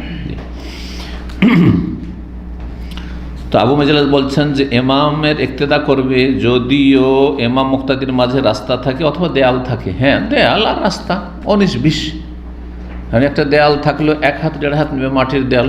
হ্যাঁ, আর ওই রকমই বা ইটের দেয়াল, আর ওই রকমই রাস্তা ধরেন, একটা রাস্তা মানুষ চলার জন্য, একটা মানুষ যাচ্ছে, একটা মানুষ আসছে, শুধু 2টা মানুষের ক্রসিং, 1 হাত 1.5 হাত জায়গা, হয়তো 2 হাত, কোনো অসুবিধা নেই। এজা সামিয়া তাকবীর আল ইমাম, যদি ইমামের তাকবীর শুনতে পায়, যদি ইমামের তাকবীর শুনতে পায়, তাহলে আবু মেজলাসের কথা যদি নিয়ে নেন, তাহলে তাকবীর শুনলে ইক্তেদা করা যাবে। আর এই ফতোয়াকে এতটুকু দিয়ে যদি সীমিত রেখে দেওয়া যায়, তাহলে তাকবীর মাইকে নামাজ হচ্ছে, আর আপনি বাসা থেকে তাকবীর শুনতে পাচ্ছেন। যখন মাইকের নামাজগুলি হতে, এখন তো মাইককে করে দেওয়া হয়েছে, তাই না, শুধু একামত পর্যন্ত, তাহলে তো আপনি রুম থেকে ইক্তেদা করতে পারবেন। আর কত যাব, আর ওপরে আছি, 10 তলার উপরে আছে, আর কত নামবো, এইখান থেকে ইক্তেদা করিনি, চলবে নাকি? আওয়াজ শুনতে পাচ্ছে, জানলাটা খুলে দিলাম, আওয়াজ শুনতে পাচ্ছে, না না, মোটেই জায়েজ নাই। তাহলে বোঝা গেল যে কথাগুলি অসম্পূর্ণ, কথা পারফেক্ট নয়, সম্পূর্ণ নয়। সম্পূর্ণ কথা শোনাবো, হাদিসটা তর্জমা করি। নবী সাল্লাল্লাহু আলাইহি সাল্লাম কতটা আড়ে, শুধু একটা চাটায় দাঁড় করা হচ্ছে, চাটাইয়ের এইদিকে নবী সাল্লাল্লাহু আলাইহি সাল্লাম পড়ছেন, আর চাটাইয়ের পিছনে সাহাবায়ে কেরাম ইক্তেদা করছেন, এতটুকু। 729 নম্বর হাদিস বর্ণনা করেছেন মা আয়েশা রাদিয়াল্লাহু তাআলা আনহা, বলছেন কানা রাসূলুল্লাহ ইউসাল্লি মিনাল লাইলি ফি হুজরাতিহি, রাসূলুল্লাহ সাল্লাল্লাহু আলাইহি সাল্লাম রাতে সালাত আদায় করতেন তার কক্ষে, হুজরায়ে মুবারক, কক্ষ, হুজরা মানে রুম, গোরফা। ওয়াজেদারুল হুজরাতে কাসিরুন, সেই সময়কার কক্ষের দেয়ালগুলি খুব ছোট ছিল, খাটো ছিল, মানে এইরকম সোজা একজন মানুষ দাঁড়াইলে দেখতে পাওয়া যেত যে ওপারে কি আছে, এরকম দেয়াল খুব ছোট। আগের ঘর তো দেখেছেন, কুঁড়ে ঘর দেখে হবে না আমাদের দেশে, ওর চাইতে নিচু ছিল তখন 1400 বছর। ফাঁকা ফারা আন্না শাকসান, তখন জনগণ দেখতে পেল নবী সাল্লাল্লাহু আলাইহি সাল্লামের দেহ মোবারক। নবী সাল্লাল্লাহু আলাইহি সাল্লাম যে কক্ষের ভিতরে আর ওই যে চাটায় আড় করা আছে, দেখতে পাচ্ছেন যে নবী সাল্লাল্লাহু আলাইহি সাল্লাম দাঁড়িয়ে কি করছেন, নামাজ পড়ছেন, দেখতে পেয়েছেন। ফাকামা নাসুন, তখন কতগুলি মানুষ দাঁড়িয়ে গেল, ইউসাল্লুনা বিসলাতিহি, নবী সাল্লাল্লাহু আলাইহি সাল্লামের ইক্তেদা করে সালাত পড়তে। দেখে গেল যে নবী সাল্লাল্লাহু আলাইহি সাল্লাম পড়ছেন, আমরা পড়তে। রমজান মাস ছিল, আর তাহাজ্জুদের নামাজ, মানে রমজান মাস তাহাজ্জুদ মানে তারাবি ছিল, যেটাকে পরে কি বলা হচ্ছে, রমজান হইলে তারাবির নামাজ নবী সাল্লাল্লাহু আলাইহি সাল্লাম 3 দিন জামাত করেছেন, এইভাবে জামাত দেখে লোকেরা লেগে গেলেন। তারপরে সানাউ জালিকা লাইলাতাইন আও সালাসান, লোকেরা এইভাবে ইক্তেদা করতে থাকলো 2 রাত অথবা 3 রাত। এখানে সন্দেহ হচ্ছে বর্ণনাকারী, 3 দিন নবী সাল্লাল্লাহু আলাইহি সাল্লাম কি করলেন, এইরকম পড়ালেন। প্রথম দিন অল্প স্বল্পই ছিল, জানতে পারেনি অন্য লোকেরা। দ্বিতীয় দিন আরও কিছু লোকেরা জেনে নিয়েছে, তারা একত্রিত হয়ে গেছে। আর তৃতীয় দিন সবাই জানাজানি হয়ে গেছে, একেবারে মসজিদ ফুল হয়ে গেছে। আরে নবী সাল্লাল্লাহু আলাইহি সাল্লাম রমজান মাসে কিয়ামুল লাইল পড়ছেন, কিয়ামে রমাদান পড়ছেন, আমরাও লাগবো। 3 দিন তো হইল, চতুর্থ দিন আরও বেশি লোক হয়ে গেছে, গোটা মসজিদ ফুল। নবী সাল্লাল্লাহু আলাইহি সাল্লাম আর বের হইলেন না, আর নামাজ পড়লেন না, থেকে গেলেন ঘুমিয়ে। কেন? তারপরে সকাল হয়েছে, নবী সাল্লাল্লাহু আলাইহি সাল্লাম বলছেন, বুঝতে পারছি, আমি সব জানছিলাম, সব দেখছিলাম, সব খবর রাখি, তোমরা খুব ভিড়ভাড় করে আমার ইক্তেদায় নামাজ পড়ার জন্য এসেছিলেন, তারাবি পড়ার জন্য। আমি কেন বের হইলাম না? ওয়ালাকিন্নী খাশিতু আন ইউকতাবা আলাইকুম, আমাকে ভয় লাগলো, আশঙ্কা হলো যে তোমাদের উপর ফরজ করে দেওয়া হবে। হ্যাঁ, আর ফরজ করে দেওয়া হলে 5 ওয়াক্ত ফরজ আজকাল আদায় করে না শতকরা 98 জন বেনামাজি, তো যদি তারাবি ফরজ করে দেওয়া হয় হইতো, তাহলে যে কি বিপদ হইতো। হ্যাঁ জি। তবে এক মাস আবার আজকালকার মুসলমানরা সিজনাল এবাদতে বাহাদুর, কারণ গোটা বছর তো পাপ করবে, আর এই পাপ মোচনের জন্য বলছে রমজানে একটিও তারাবি ছাড়ব না। দাদা বলছেন, একজন আমাকে বলছে যে শেখ আমি একটিও তারাবি ছাড়িনি। আমি বললাম যে ফজরটা ঠিক আছে কিনা? হ্যাঁ, ফজর একটিও ছাড়েনি, এইটা হচ্ছে গুণের কথা। আর একটিও তারাবি ছাড়েননি, আর এদিকে ফজর ছুটছে, তো এতে আপনি জান্নাতের সার্টিফিকেট নেওয়ার আশা করিয়েন না। আগে ফরজ, তারপরে নফল সুন্নতের কথা চিন্তা করবেন। জি, যারা রমজান মাসে বেশি অ্যাক্টিভ তারা গোটা বছরে অলস, আর গোটা বছরে যারা আলহামদুলিল্লাহ গোটা বছরই তাহাজ্জুদ পড়ছে, ওদের কাছে তাহাজ্জুদ আর রমজানের তারাবিতে পার্থক্যই বাকি এমন কোনো পার্থক্যই নেই। পার্থক্য শুধু বরকতের মাস, রহমতের মাস, আল্লাহর মাগফিরাতের মাস, এইবারই পার্থক্য। বাকি পরিমাণ তো অতটাই। 40 রাকাত সারা বছর পড়ে আসছে, 40 রাকাত রমজানও পড়ছে, কারণ টোটাল নামাজ কত হবে? তাহাজ্জুদ তারাবি সহ 40 রাকাত সারা গোটাটা হিসাব করেন। এটাকে বলেছি কিন্তু জানা আছে না নেই? 17 রাকাত ফরজ, 12 রাকাত কত হইল? 29 হলো, আর 11 রাকাত তারাবি তাহাজ্জুদ বেতর সহ কত হইল? 40। ইমাম ইবনে কাইয়্যিম রাহিমাহুল্লাহ কথা বলছেন যে নবী সাল্লাল্লাহু আলাইহি সাল্লামের মামুল অভ্যাস ছিল এই 40-এর হেফাজত করা। আর এই যে কিসসা কাহিনী শুনছে যে অমুক 100 রাকাত পড়তেন আর অমুক ওলিউল্লাহ 200-300 পড়তেন, এটা নবী সাল্লাল্লাহু আলাইহি সাল্লামের সুন্নত না, কোনো সাহাবীর সুন্নত না। কথা বোঝা গেছে? বরং লম্বা করে এই 40 পড়া, এইটা হচ্ছে বেশি সুন্নত, বেশি ফজিলতের সুন্নত। তবে কেউ যদি বলে জায়েজ কিনা, হ্যাঁ জায়েজ। আপনি এত লম্বা করতে পারছেন না, সুতরাং আপনি রাত্রে 50 রাকাত পড়বেন, এক রাতে 40 পড়বেন, জায়েজ। কিন্তু আপনার চাইতে অনেক বেশি ভালো ওই ব্যক্তি, যেই ব্যক্তি 11ই পড়লো কিন্তু আপনার চাইতে কোয়ালিটি ভালো। হ্যাঁ, মেড ইন চায়নার ঘর ভরা সামানের চাইতে হ্যাঁ আমার 1-2টা যন্ত্র, যেখানে আমার একটু জায়গাও নিবে না, সামান্য একটা ছোট ব্যাগের মধ্যে চলে আসবে, কিন্তু এই সামান আছে অরিজিনাল সামান, এটা অনেক ভালো। কথা বোঝা গেছে? জি। তো ওই চায়না মার্খা নামাজ পড়বেন না, আপনি ভালো মার্খা নামাজ পড়েন, মদিনা মার্খা নামাজ পড়েন। জি।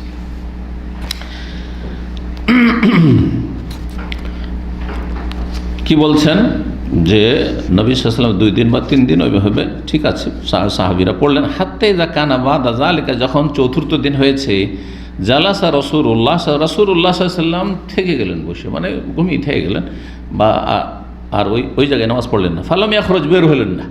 ওই জায়গায়, যেই জায়গাটাতে একটু ঘেরে নিয়ে নামাজ পড়ছিলেন, ওই জায়গায় বের হলেন না, একটু ছাটাই দেওয়া ছিল। ফালাম্মা আসবাহা, যখন সকাল হলো, যাকারা যালিকান নাস, জনগণ তো নবী সাল্লাল্লাহু আলাইহি ওয়াসাল্লাম বলে, ইয়া রাসূলুল্লাহ, আপনি আজকে যে পড়লেন না, আমরা তো এসেছিলাম, অপেক্ষা করছিলাম। জি। ফাকালা, বললেন নবী সাল্লাল্লাহু আলাইহি ওয়াসাল্লাম, ইন্নী খাশিতু, আমাকে ভয় লাগলো, আমাকে ভয় হলো, আন তুকতাবা আলাইকুম সালাতুল্লাহ, রাতের সালাতে তাহাজ্জুদ তারাবি তোমাদের উপর ফরজ করে দেওয়া হইতে পারে। আল্লাহকে এত পছন্দ লেগেছে, আর ওহীর দরজা খোলা আছে। কিন্তু ওমর রাদিয়াল্লাহু তাআলা আনহু 30 দিনের জামাত কেন করে দিলেন? কারণ আর ওহী আসার সম্ভাবনা নেই, সেই জন্য। আর এটি বেদাত নয়, কারণ নবী সাল্লাল্লাহু আলাইহি ওয়াসাল্লাম 3 দিন পরে এটি সুন্নাতকে চালু করে গেছেন। বোঝা গেছে? জি হ্যাঁ। 81 নম্বর অধ্যায়, বাবু সলাতুল লাইল। এই অধ্যায়ে রাতের সলাৎ সম্পর্কে। রাতের সলাৎ মানে সেটা রমজান মাসে যার নাম তারাবি, প্রচলিত নাম, আর অন্য মাসে যার নাম হচ্ছে তাহাজ্জুদ, একই নামাজ। এর কয়টি নাম রয়েছে কে বলতে পারেন? 3টি? হ্যাঁ, এই 5টি। এই বাচ্চাটা বলেছে 5টি, মাশাআল্লাহ। এই বাচ্চা বসে যেন ইলম শিখতে হবে। বলো 5টি। কিয়ামুল লাইল, এই যে সলাতুল লাইল আছে, বাবু সলাতুল লাইল, রাতের সলাত, রাতের নামাজ। তাহাজ্জুদ, তারাবি, কিয়াম রমজান। রমজান মাসে হইলে তখন পঞ্চম কিয়াম। দেখলেন? মাশাআল্লাহ, তাবারাকাল্লাহ। মনে থাকবে 5টি নাম। জি, ইলম শিখার এটি ফায়দা। 730 নম্বর হাদিস। হাদিস বর্ণনা করছেন মা আয়েশা রাদিয়াল্লাহু তাআলা আনহা, বলছেন আন্না রাসূল কানা লাহু হাসিরুন, নবী সাল্লাল্লাহু আলাইহি ওয়াসাল্লাম একটি চাটাই ছিল। পাটি, পাটি বলেন না চাটাই বলেন? পাটি বলেন, চাটাই বুঝেন না? ইয়াবসুতু বিন নাহার, দিনের বেলা বিছিয়ে দিতেন, বসছেন, দিনের বেলা বিছিয়ে দিতেন। ওয়া ইয়াহতাজিরু বিল, রাতে সেটা দিয়ে একটা কক্ষ বানিয়ে নিতেন, মানে ঘেরে দিতেন, যেমন এতেকাফের জায়গা ঘেরা হয়। তো তো আজকাল আমাদের দেশে এতেকাফের জায়গায় কাপড় দিয়ে ঘেরে, আমরা কী করি, কাপড় দিয়ে ঘেরি। তো যদি কেউ চাটাই দিয়ে ঘেরে অসুবিধা আছে? কোনো অসুবিধা নেই। তো চাটাই দিয়ে নবী সাল্লাল্লাহু ঘেরে নিতেন রাত্রে নির্জনে ইবাদত করবেন সেই জন্য ঘেরে নিতেন। আর দিনের বেলা ঘেরার প্রয়োজন নেই, সবাই আসছে, মুসল্লি আসছে যাচ্ছে, তো তখন বিছিয়ে দিতেন ওইটাকে। ফাসাবা ইলাইহি নাসুন, কিছু লোকেরা তার উদ্দেশ্যে ঝাঁপিয়ে পড়ল, মানে নবী সাল্লাল্লাহু ইক্তেদা করার জন্য ঝাঁপিয়ে পড়ে। সাবায়াসু মানে লাফ দেওয়া, ঝাঁপিয়ে পড়েছে সব। ফাসাল্লু ওয়ারাহু, তারপরে তারা নবী সাল্লাল্লাহু আলাইহি ওয়াসাল্লামের পিছনে সালাত আদায় করেছে। কয় রাত? ওই যে 3 রাতের কথা বললাম। 731 নম্বর হাদিস, ওই হাদিসটা লম্বা করে এসছে। যায়েদ বিন সাবিত বলছেন, আন্না রাসূলুল্লাহ সাল্লাল্লাহু আলাইহি ওয়াসাল্লাম ইত্তাখাযা হুজরাতান, নবী সাল্লাল্লাহু আলাইহি ওয়াসাল্লাম একটি কক্ষ বানিয়ে নিয়েছিলেন, মানে ওই যে ইতিকাফ করার জন্য জায়গা। কালা হাসিবতু আন্না কালামিন হাসিরিন, সেটা ছিল এক চাটাইয়ের, পাটির। কখন? ফি রমজানা, তাহলে ঘটনাটি কখনকার ছিল? রমজান মাসের ছিল। ফাসাল্লা ফিহা লায়ালিয়া, কয়েক রাত নামাজ পড়েছে। কয়েক রাত বলতে ওই 3 রাত। ফাসাল্লা বিসলাতিহি নাসুম মিন আসহাবি, সাহাবায়ে কেরামদের কতক মানুষ কি করেছেন? তার ইক্তেদায় সালাত আদায় করেছেন, মানে কয়েকজন মানুষ বা কিছু মানুষ। ফালাম্মা আলেমা বিহিম, যখন জানতে পারলেন যে ধীরে ধীরে তো লোক সংখ্যা বাড়তেই আছে, ভিড়ভাড় করে লোক চলে আসছে, আর আল্লাহকে এত পছন্দ লেগেছে লম্বা নামাজ, রাতের অন্ধকারের নামাজ, জালা ইয়াকুদু, তখন নবী সাল্লাল্লাহু বসে থেকে গেলেন আর তাদের সামনে নামাজ পড়লেন না। ফাখারাজা ইলাইহিম, তারপরে সকালবেলা ফজরে বেরোলে, ফাকাল কাদ আরাফতুল্লাযী রাআইতু মিন সানিয়াকুম, তোমাদের কর্মকাণ্ড আমি সব দেখছিলাম, মানে তোমরা যে ভিড়ভাড় করে মসজিদে এসে হাজির ছিলে, হ্যাঁ, এসার কিছুক্ষণ পরে 2-1 ঘন্টা পরে এসে সব ভিড়ভাড় করে জমা হয়ে আছে নামাজ পড়ার জন্য। কিন্তু সারা রাত অপেক্ষা করেছেন সাহাবায়ে কেরাম, নবী সাল্লাল্লাহু আলাইহি ওয়াসাল্লাম আর বের হননি। ফাসাল্লু আইয়ুহান নাস ফি বুয়ুতিকুম, হে জনগণ তোমরা বাড়িতেই পড়ো, যারা তাহাজ্জুদ পড়বে, তারাবি পড়বে, তোমরা কি করো? বাড়িতেই পড়ো, বাড়িতে পড়তে বলেছে। এই জন্য কেউ যদি তাহাজ্জুদ তো বাড়িতে পড়া উত্তম মসজিদের তুলনায়, এমনকি তারাবিও যদি সুন্দর করে বাড়িতে পড়তে পারে, মসজিদে যা হচ্ছে তার চাইতে সুন্দর কোয়ালিটির, তাহলে সেটা বেশি উত্তম। কারণ ফরজ ছাড়া সমস্ত নামাজ বাড়িতে পড়া বেশি উত্তম। কিন্তু এখানে কিন্তু আছে, অধিকাংশ লোক হয়তো বলবে যে আমি বাড়িতে সুন্দর করে, কিন্তু সেটা হয় না। যার ফলে যখন হয় না, একদিন পড়লেন, 2 দিন পড়লেন, গাফিলতি চলে আসলো, বিভিন্ন ব্যস্ততা চলে আসলো। আজকাল তো আবার নেটের ফিতনা আছে, আর মোবাইলের ফিতনা তো আছেই। যার ফলে ওইসব ফিতনা থেকে মুক্ত থাকার জন্য মসজিদে তারাবি পড়াটাই বর্তমান যুগের প্রেক্ষাপটে উত্তম, শরীয়তে সবসময় উত্তম নয়। যেমনটা বললাম যে যদি আপনি কনফার্ম যে আপনি আপনার পরিবার, ছেলে মেয়ে নিয়ে একবার সুন্দর করে জামাত করে এইখানে আধা ঘন্টা 40 মিনিটে শেষ করে দিচ্ছে, আর আপনি 2 ঘন্টা পড়তে পারবেন বাড়িতে, হ্যাঁ, এখানে এসা পরে শেষ করে দিচ্ছে, আপনি রাত্রে 12টা, 1টা, 2টা, 3টা পড়ে ওই সময়গুলোতে পড়বেন, ওই সময় আল্লাহ রাব্বুল আলামিন বান্দার বেশি নিকটবর্তী, তাহলে বেশি ভালো, এতে কোনো সন্দেহ নেই। তাহলে জামাত সহকারে তারাবি পড়া কোনো জরুরি বিষয় নয়। তার জন্য সুন্নাতে মুআক্কাদা, যার বাড়িতে যদি পড়ার কথা বলে তো ওই বাহানাতে ঘুমিয়ে থেকে যাবে, গাফিলতি থেকে যাবে। তার জন্য বলবো যে তোমার জন্য সুন্নাত হচ্ছে রমজান মাসে মসজিদ এসে জামাতে তারাবি পড়া। তো নবী সাল্লাল্লাহু আলাইহি ওয়াসাল্লাম বের হলেন, বললেন আইয়ুহান নাস, তোমরা বাড়িতে পড়ো, হে লোকেরা তোমরা বাড়িতে পড়ো এই নামাজগুলি। ফাইন্না আফজালাস সালাতি সালাতুল মারই ফি বাইতিহি ইল্লাল মাকতুবা, কারণ সবচেয়ে উৎকৃষ্ট সালাত হচ্ছে মানুষের বাড়িতেই নিজ নিজ বাড়িতে নামাজ পড়া, ইল্লাল মাকতুবা, একমাত্র ফরজ ছাড়া। এই যে জোহর, আসর, মাগরিব, এশা, ফজর যে সুন্নতগুলি আছে 12 রাকাত সুন্নাত, এমনকি যদি বাড়িতে পড়েন অনেক বেশি ফজিলত, বাড়িতে পড়লে বেশি ফজিলত। একটি হাদিস আছে, যে হাদিসটি প্রমাণ করে, সহিহুল জামে তো রয়েছে, আল্লামা আলবানী সহিহ বলেছেন যে যেমন ফরজ নামাজ যদি মসজিদে পড়েন তো কয় গুণ পাবেন বাড়ির তুলনায়? 25-27 গুণ পাবেন। ঠিক ওই রকমই যদি সুন্নতগুলি বাড়িতে পড়েন তাহলে 25 গুণ পাবেন। সুন্নতগুলি বাড়িতে পড়লে 25 গুণ পাবেন। তারপরে মাগরিব এশার সুন্নত নবী সাল্লাল্লাহু আলাইহি ওয়াসাল্লাম কখনো মসজিদে পড়েননি, এবং মাগরিব এশা সম্পর্কে হাদিস এসেছে, জাদুল মাদের আলোচনা আমি বলেছি।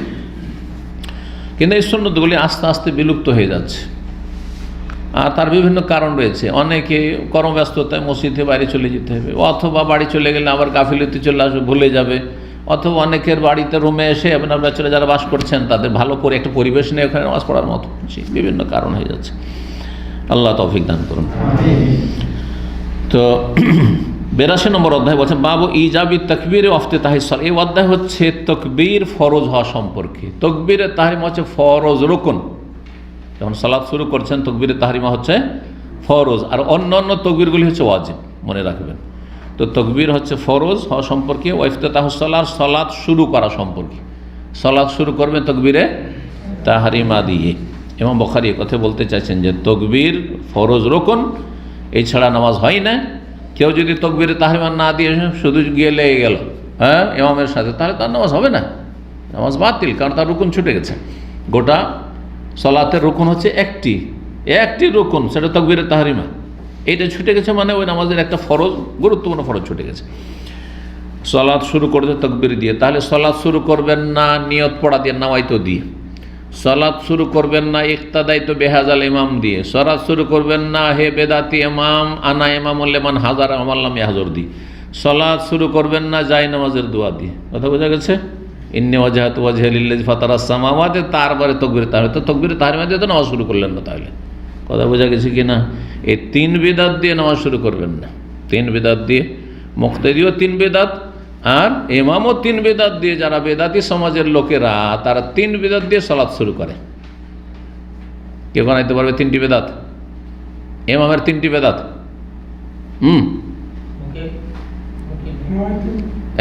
এক যে বলবে হাত তুলবে। এখন তো বলে দিলাম। নিয়ত পড়া, নিয়ত করি আমরা, নিয়ত ছাড়া ইবাদত হয়? নিয়ত এখানে, নিয়ত পড়া, নাওয়াইতু আন ওয়াসাইল্লাহি তাআলা, নিয়ত পড়া বেদাত। ইমামও নিয়ত পড়ে আর মুক্তাদিও নিয়ত পড়ে, বেদাত। 2 নম্বর জায় নামাজের দোয়া পড়া বেদাত। 3 নম্বর হচ্ছে ইমামের আনা ইমামুল লিমান হাজার আমাল্লাম হাজার পড়া বেদাত। মুক্তাদির ইক্তাদাইতো বেহাজাল ইমাম পড়া বেদাত। তো 3 বেদাত দিয়ে মুক্তাদিও শুরু করে, 3 বেদাত দিয়ে ইমামও শুরু করে। জি হ্যাঁ, হাদিস কি আসছে? তাকবীর দিয়ে শুরু করতে হবে, তাকবীর দিয়ে শুরু করতে হবে। জি, আল্লাহু আকবার, তার আগে কিছুই না, অন্তরে শুধু নিয়ত। 732 নম্বর হাদিস বর্ণনা করেছেন আনাস বিন মালিক রাদিয়াল্লাহু তাআলা আনহু আন্না রাসূলুল্লাহ সাল্লাল্লাহু আলাইহি ওয়াসাল্লাম রাকিবা ফারাসান। নবী সাল্লাল্লাহু আলাইহি সাল্লাম ঘোড়ায় চড়েছিলেন একবার। এর আগে ঘটনা আলোচনা করেছি। ফাজোহেশা শিক্কুল আইমান, তার ডান সাইডটার ছাল উঠে গেছিল, পড়ে গিয়ে ঘষা লেগে কী হয়েছিল? চামড়া উঠে গেছিল, ডান সাইড আঁচড় হয়ে গেছিল। আনাস রাদিয়াল্লাহু তাআলা বলছেন ফাসাল্লানা ইয়াউমাযিন সালাতা মিনাস সালাওয়াতি ওয়া হুয়া কাঈদুন, তখন আমাদেরকে ওই দিন এক সালাত পড়িয়েছিলেন বসে বসে। নবী ইমামতি করেছিলেন, অসুস্থতার কারণে দাঁড়িয়ে নামাজ পড়াইতে পারেননি, কি করেছেন? বসে পড়েছিলেন। ফাসাল্লাইনা ওয়ারাহু কউদান, তার পিছনে আমরাও বসে বসে ইক্তেদা করে, মুক্তাদি অথচ সুস্থ মুক্তাদি, কিন্তু তারাও যেহেতু ইমামের ইক্তেদা করতে হবে সেজন্য কী করেছিলেন? বসে বসে নামাজ পড়েছিলেন। সুম্মা ক্বালা লাম্মা সাল্লামা, তারপরে সালাম ফেরার পরে বললেন ইন্নামা জুইলাল ইমামু লিউতাম্মা বিহি, ইমাম তো নিযুক্ত এই জন্যই করা হয়েছে যে তার কি করতে হবে? অনুসরণ করতে, ইক্তেদা করতে হবে। ইক্তেদা মানে অনুসরণ করা বাহ্যিক কাজগুলিতে। ফাইজা সাল্লা কায়েমান, সুতরাং দাঁড়িয়ে যদি সালাত আদায় করে, ফাসাল্লু কিয়ামান, তোমরাও দাঁড়িয়ে পড়ো। আর ওয়াইদা রাকা ফারকাও, রুকু করবে তখন রুকু করো, আগেও না সাথেও না, পরে।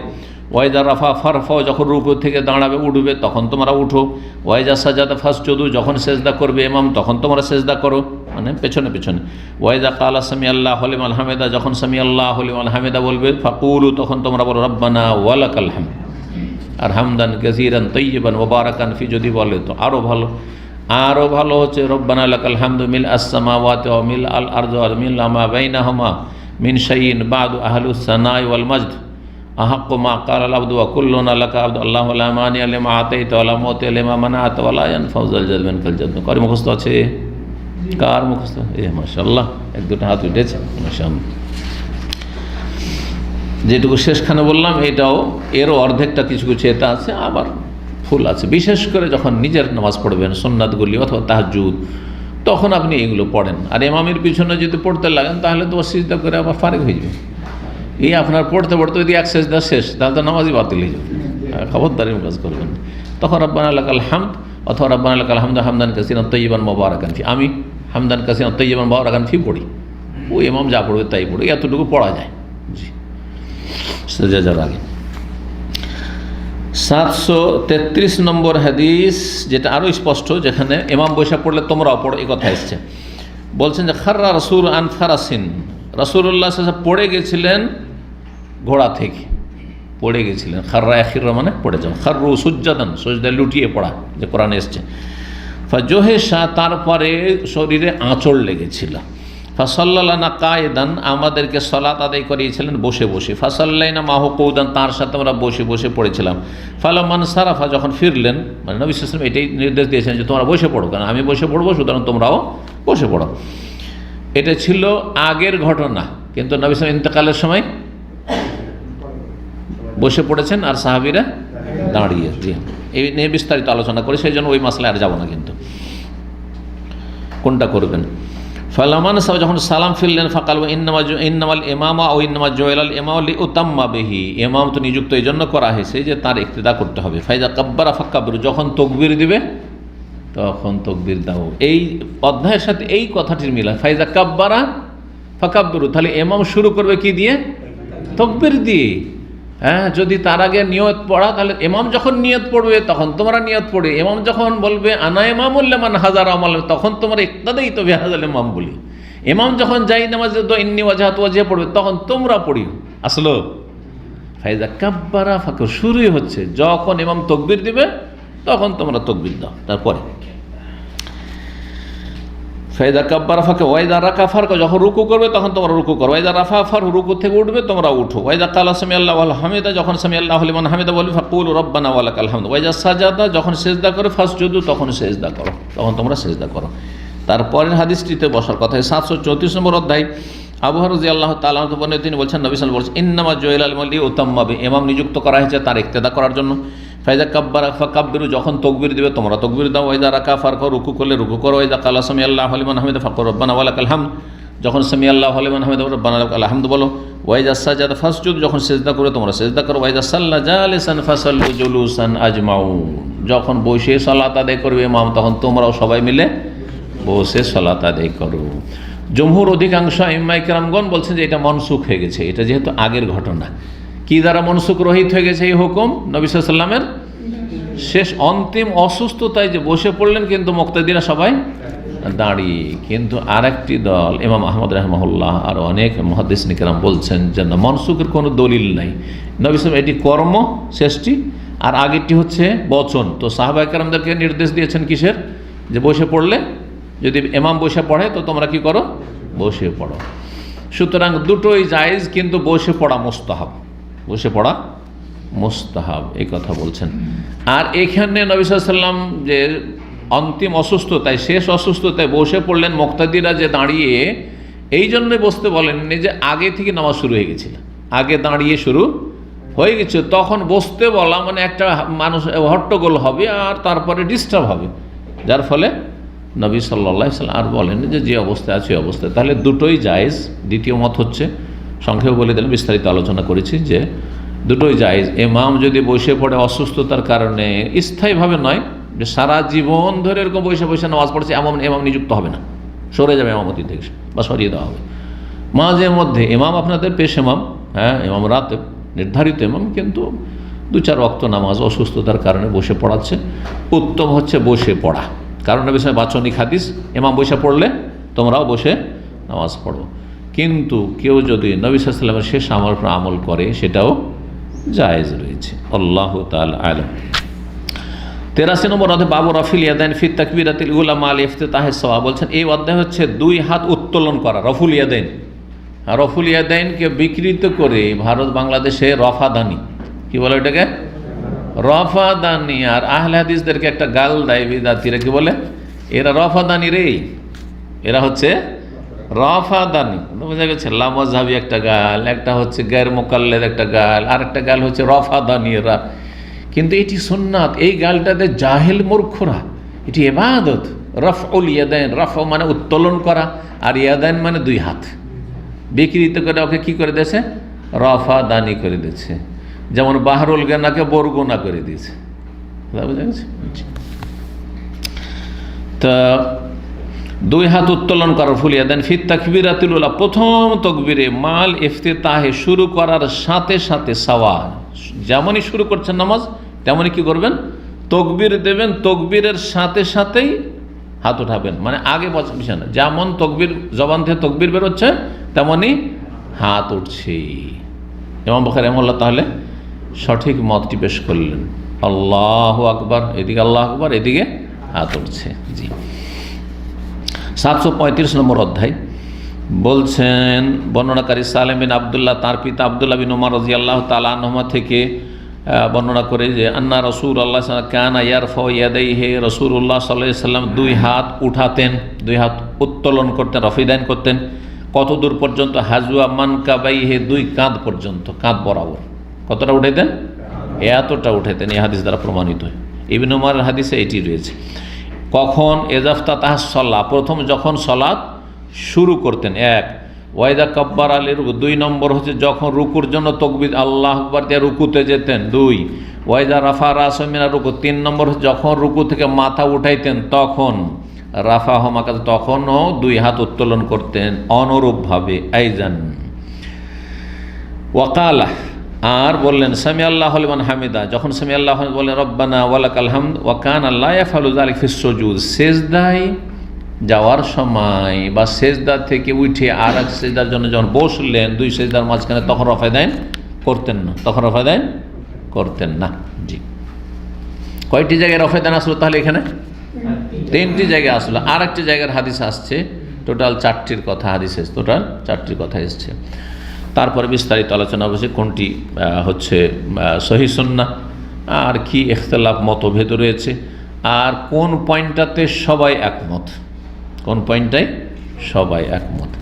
84 নম্বর বলছেন বাবু রাফিল ইয়াদানি, এই অধ্যায় হচ্ছে দুই হাত উত্তোলন করা সম্পর্কে। এজা কাব্বারা, তকবীরের সময়, ওয়াইজা রাকা, রুকু করার সময়, মানে তকবীর মানে তকবীরে তাহরিমার সময়, আর রুকুতে যাওয়ার সময়, ওয়াইজা রাফা, রুকু থেকে উঠার সময়। কয় জায়গা হইল?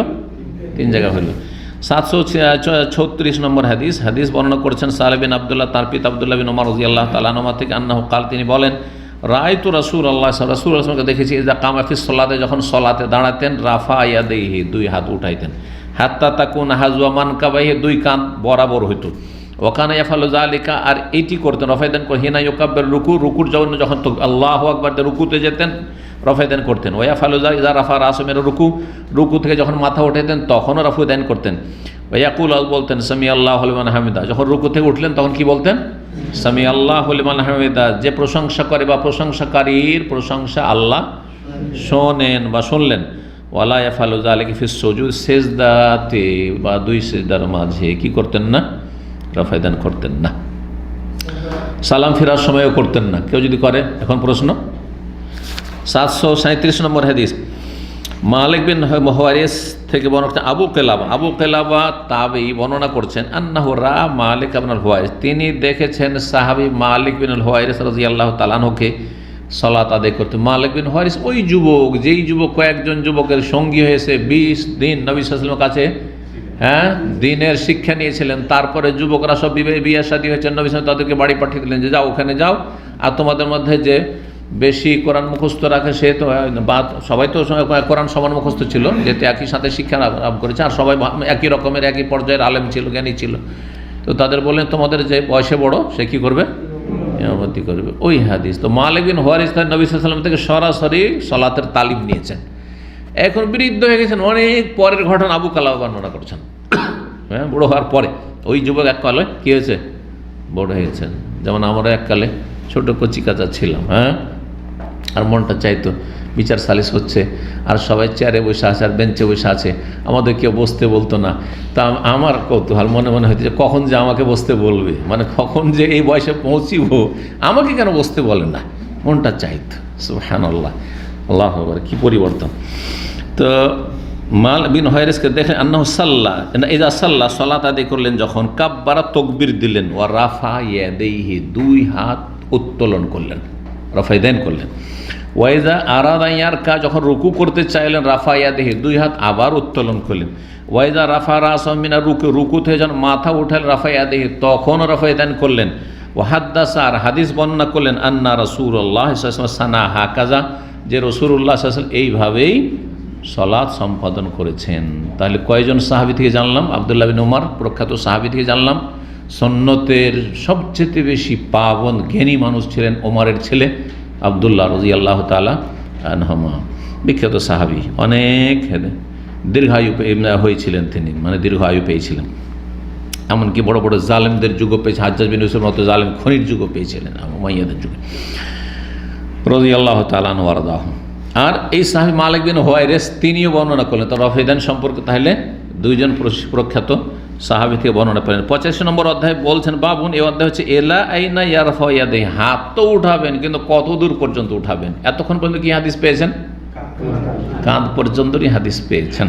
জি, তো বলছেন ওয়াকাল আবু হুমায়দ সাঈদ রাদিয়াল্লাহু তাআলা আনহু বর্ণনা করেছেন 10 জন সাহাবী মিলে একটি হাদিস বর্ণনা করেছেন, মানে 10 জন সাহাবী এই হাদিস বর্ণনাকারী আবু হুমায়দের, আর ইনিও একজন সাহাবী। ফি আসহাবি, তার সাথী সঙ্গীদের নিয়ে বলেছেন রাফান নবী সাল্লাল্লাহু আলাইহি ওয়াসাল্লাম হাজওয়া মানকাবাইহি, নবী সাল্লাল্লাহু আলাইহি ওয়াসাল্লাম রাফায়দাইন করেছেন, মানে হাত উত্তোলন করেছেন, দুই হাত, হাজওয়া মানকাবাই, দুই কাঁধ পর্যন্ত। তাহলে 3 জন সাহাবীর নাম চলে আসলো, তাই না? রফায়দান সম্পর্কে আবু হুমায়দের আসলো, মালিক বিন হুয়াইরিসের আসলো, আর কার আসলো? আব্দুল্লাহ বিন উমারের আসলো। অনেক সাহাবায়ে কেরাম থেকে এই রফায়দান হাদিস বর্ণিত হয়েছে। 738 নম্বর হাদিসে বর্ণনাকারী সাহাবী আব্দুল্লাহ বিন উমর রাদিয়াল্লাহু তাআলা আনহুমা বলছেন রাআইতুন নবী সাল্লাল্লাহু আলাইহি ওয়াসাল্লাম ইফতাতাহাত তাকবীরা ফিস সালাতে, নবী সাল্লাল্লাহু আলাইহি ওয়াসাল্লাম দেখেছি যে তিনি সালাতে তাকবীর শুরু করলেন, মানে সালাত শুরু করলেন কি দিয়ে? আল্লাহু আকবার এই দিয়ে। ফারাফা ইয়াদাইহি, এবং তখন কি করলেন? যখন শুরু করছেন তাকবীর দেওয়ার সময় রফায়দান হাত উত্তোলন করলেন, দুটো একসাথে, তাহলে বিল মুকারানা হবে। আর যারা বলেছে যে না আগে আপনি আওয়াজ দিবেন, ওটাও ঠিক নয়। আগে আল্লাহু আকবার পরে রফায়দান, এটাও ঠিক নয়।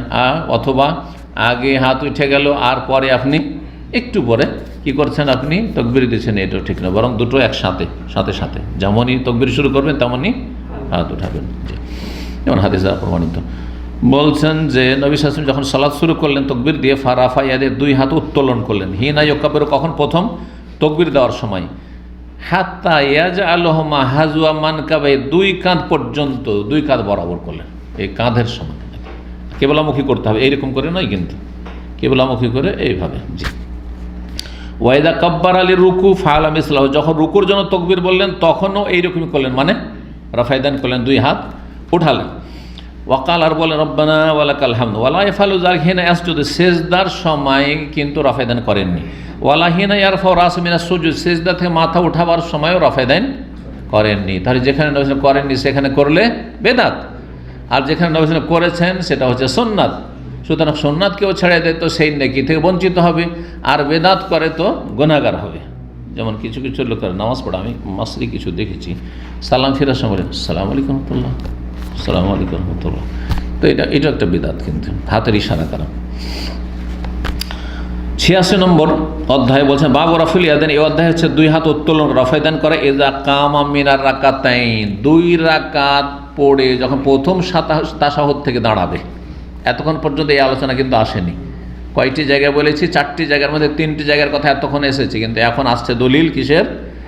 যে 4 রাকাত বিশিষ্ট বা 3 রাকাত বিশিষ্ট, অর্থাৎ 2 তাশাহুদ বিশিষ্ট যখন সালাত পড়বেন, যাতে 2 তাশাহুদ আছে, প্রথম তাশাহুদ থেকে যখন উঠবেন তখন মাগরিবে 2 রাকাত নামাজ পড়ে আত্তাহিয়াত পড়লেন, আর পড়ার পরে উঠছেন, তখন কি করবেন?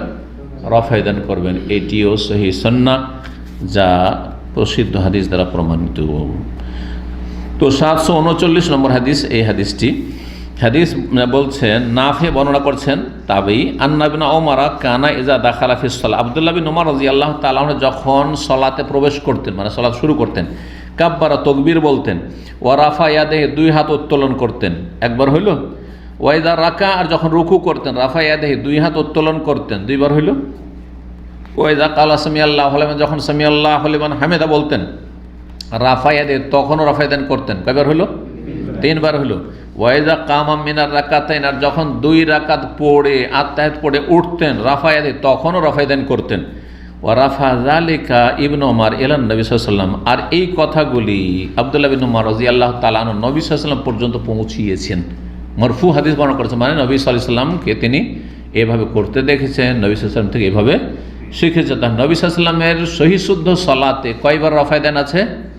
4বার আছে, এই হাদিস দ্বারা প্রমাণিত হইল। জি, তো এখন রাফায়দান সম্পর্কে তাহলে আমি কিছু আলোচনা করি।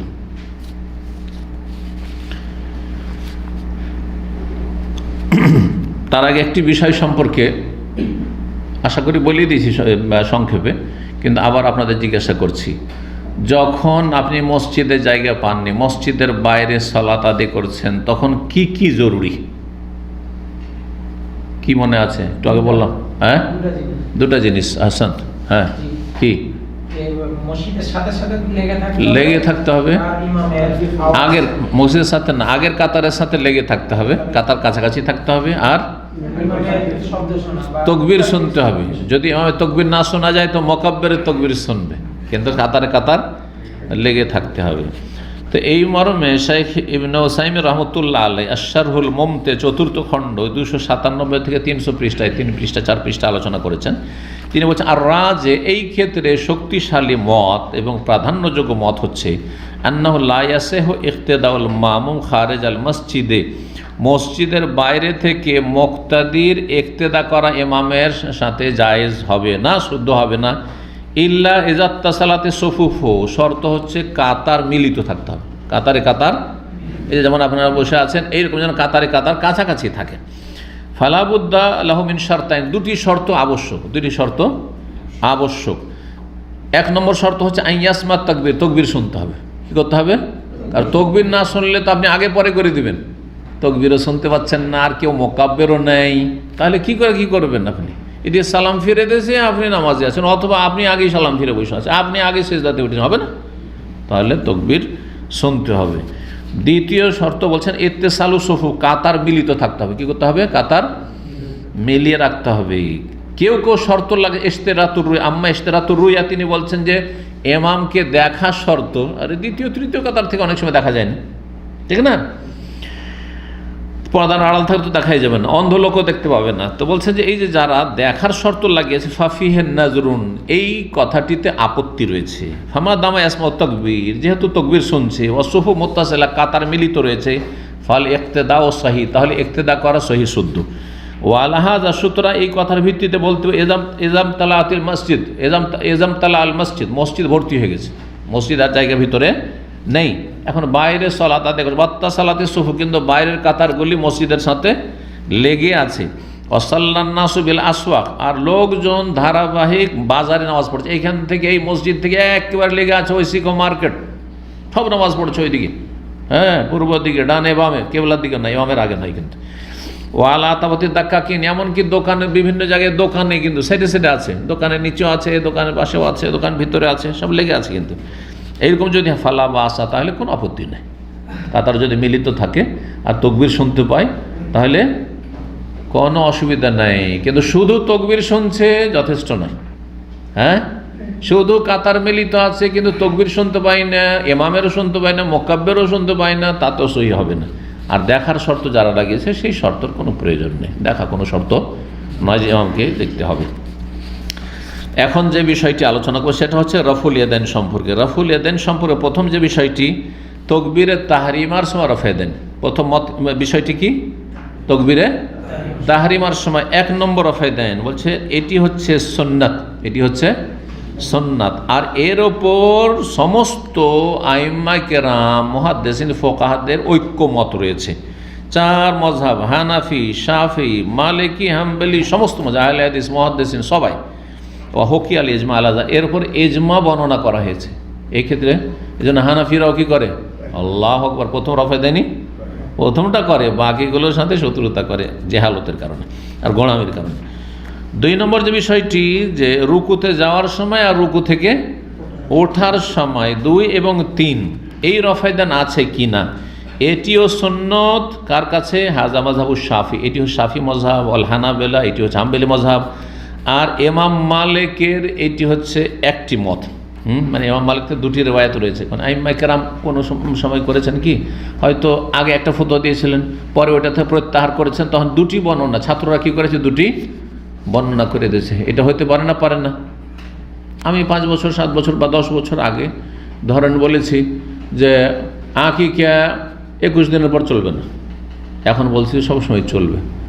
এখনও যারা পুরানা ছাত্র আমার কাছ থেকে শুনে গেছে অথবা পুরানা ভিডিও দেখছে, ওরা তো বলেছে, শেখ তো বলেছে যে 21 দিনের পর আকিকা হবে না, কিন্তু আমি সেটা থেকে প্রত্যাহার করেছি। কিন্তু আমাকে প্রত্যেকটা স্পষ্ট করা জরুরি না। আপনাকে দেখতে হবে, আপনি যখন আমার আলোচনা শুনছেন অথবা আমার বই পড়ছেন, যে কোনটি আগের কোনটি পরে। কথা বোঝা গেছে? এই জন্য ইমাম শাফি রাহিমাহুল্লাহ আর কত শাফি মযহাবের লোকের আছে, তাই না? যখন ইরাকে ছিলেন তখন অনেক সুন্নাহ সম্পর্কে তার জানা ছিল না, অনেক জয়ীফ ফতোয়া ছিল। যখন ওখান থেকে মিশর হিজরত করে চলে গেলেন, যাওয়ার পরে অনেক হাদিস পেলেন, অনেক মুহাদ্দিসিনের সাথে দেখা সাক্ষাৎ হাদিস পেলেন, মেলা মাসাইল থেকে তিনি ফিরে আসলেন। এই জন্য ইমাম শাফির ফিকার কিতাবে রয়েছে মাজহাবে কাদিম, মাজহাবে জদিদ, মানে পুরাতন মযহাব ইরাকের মযহাবটি, আর নতুন মযহাব হচ্ছে মিশর। আপনি কোনটা নেবেন? নতুনটা নিতে হবে। কথা বোঝা গেছে কিনা? অনেক মাসাইলে এইরকম আমরা হয়তো এক সময় একটা জিকির আজকার বলেছি যে চলবে, কিন্তু পরে আমি দেখলাম যে না, ওইটা জয়ীফ, সুতরাং বললাম যে এই হাদিসটা জয়ীফ। তা আপনাকে দেখতে হবে যে কোনটি আগের কোনটি পরের। জি, তো ইজতিহাদে ওলামাদের আলেমদের বিভিন্ন মত হওয়াটা এমন কোনো দোষের বিষয় না, কারণ উদ্দেশ্য তাদের হচ্ছে যে আমি ভুলের ওপর ছিলাম, আমি সেখান থেকে ফিরে চলে এসেছি। আর এগুলো আকিদারও বিষয় নয় যে বিরাট কোনো বিষয়, ফিকহি মাসলা মাসাইল। আকিদার ক্ষেত্রে ভুল হলে আরও জরুরি ফিরে আসা, আরও জরুরি ফিরে আসা, সব ক্ষেত্রে জরুরি যখন হক স্পষ্ট হয়ে যাবে।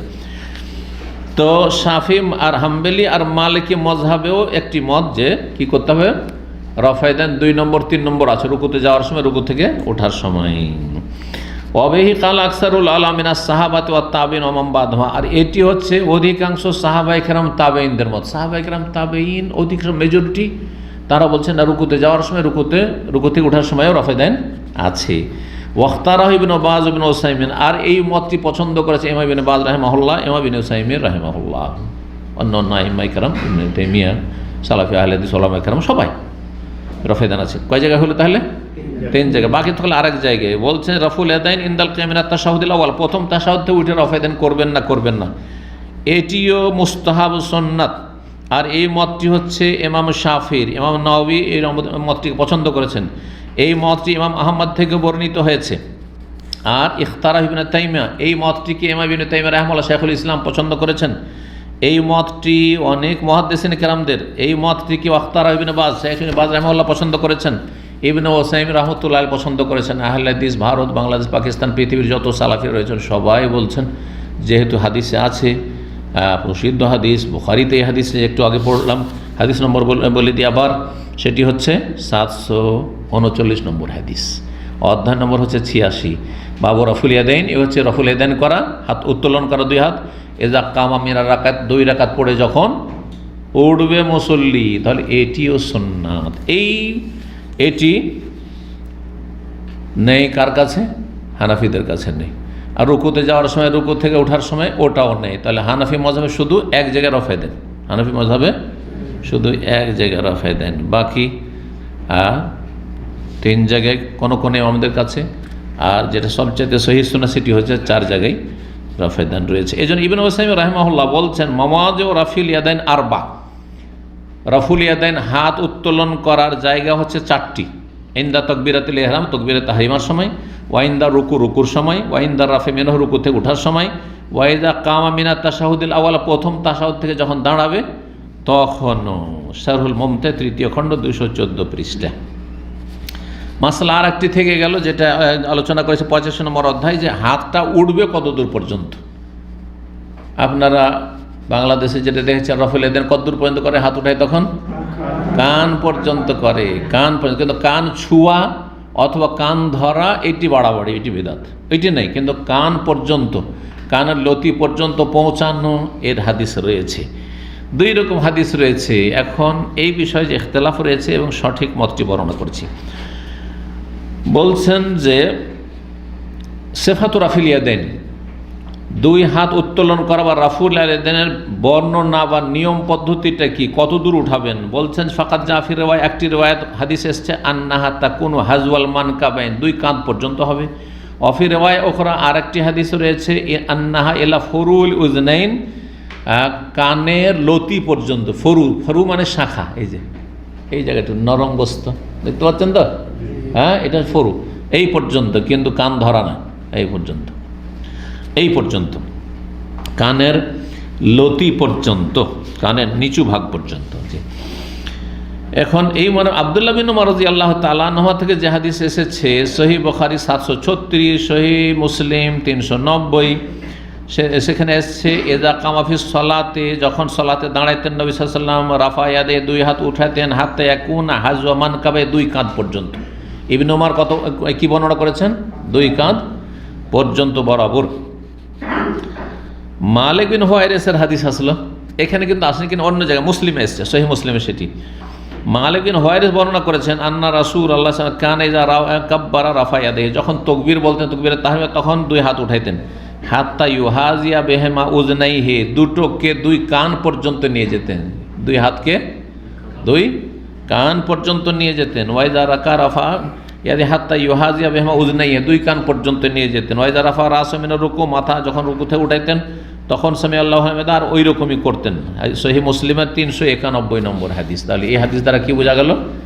যে কেউ যদি কান পর্যন্ত উঠায় তো সেটিও সুন্নাত। এখন যেহেতু হাদিস দুই রকম এসেছে, ওলামাদের ইখতিলাফ হয়ে গেছে, দুটো মত, তিনটে মত হয়েছে।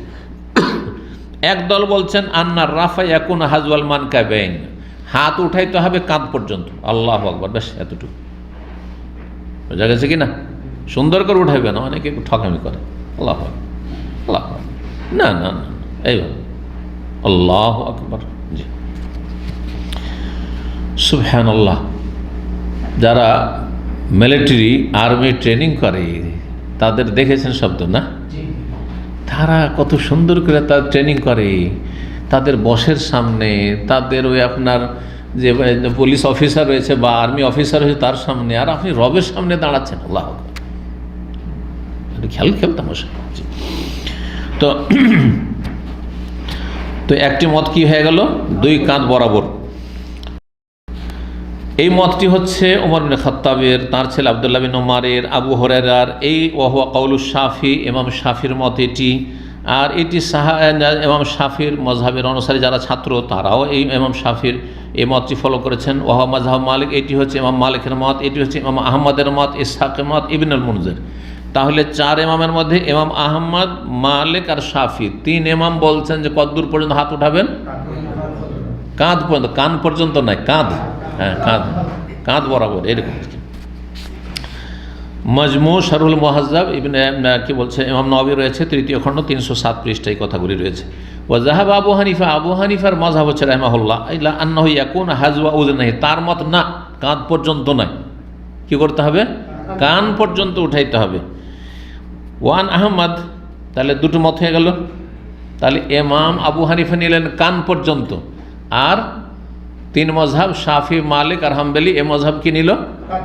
যে কাঁধ পর্যন্ত। তৃতীয় মযহাব ইমাম আহমদ থেকে একটি বর্ণনা, আর এটি বেশি শক্তিশালী তৃতীয় মতটি, সেটা হচ্ছে দুটোই সুন্নাত। কখনো এইটা করেন, কখনো ওইটা করেন।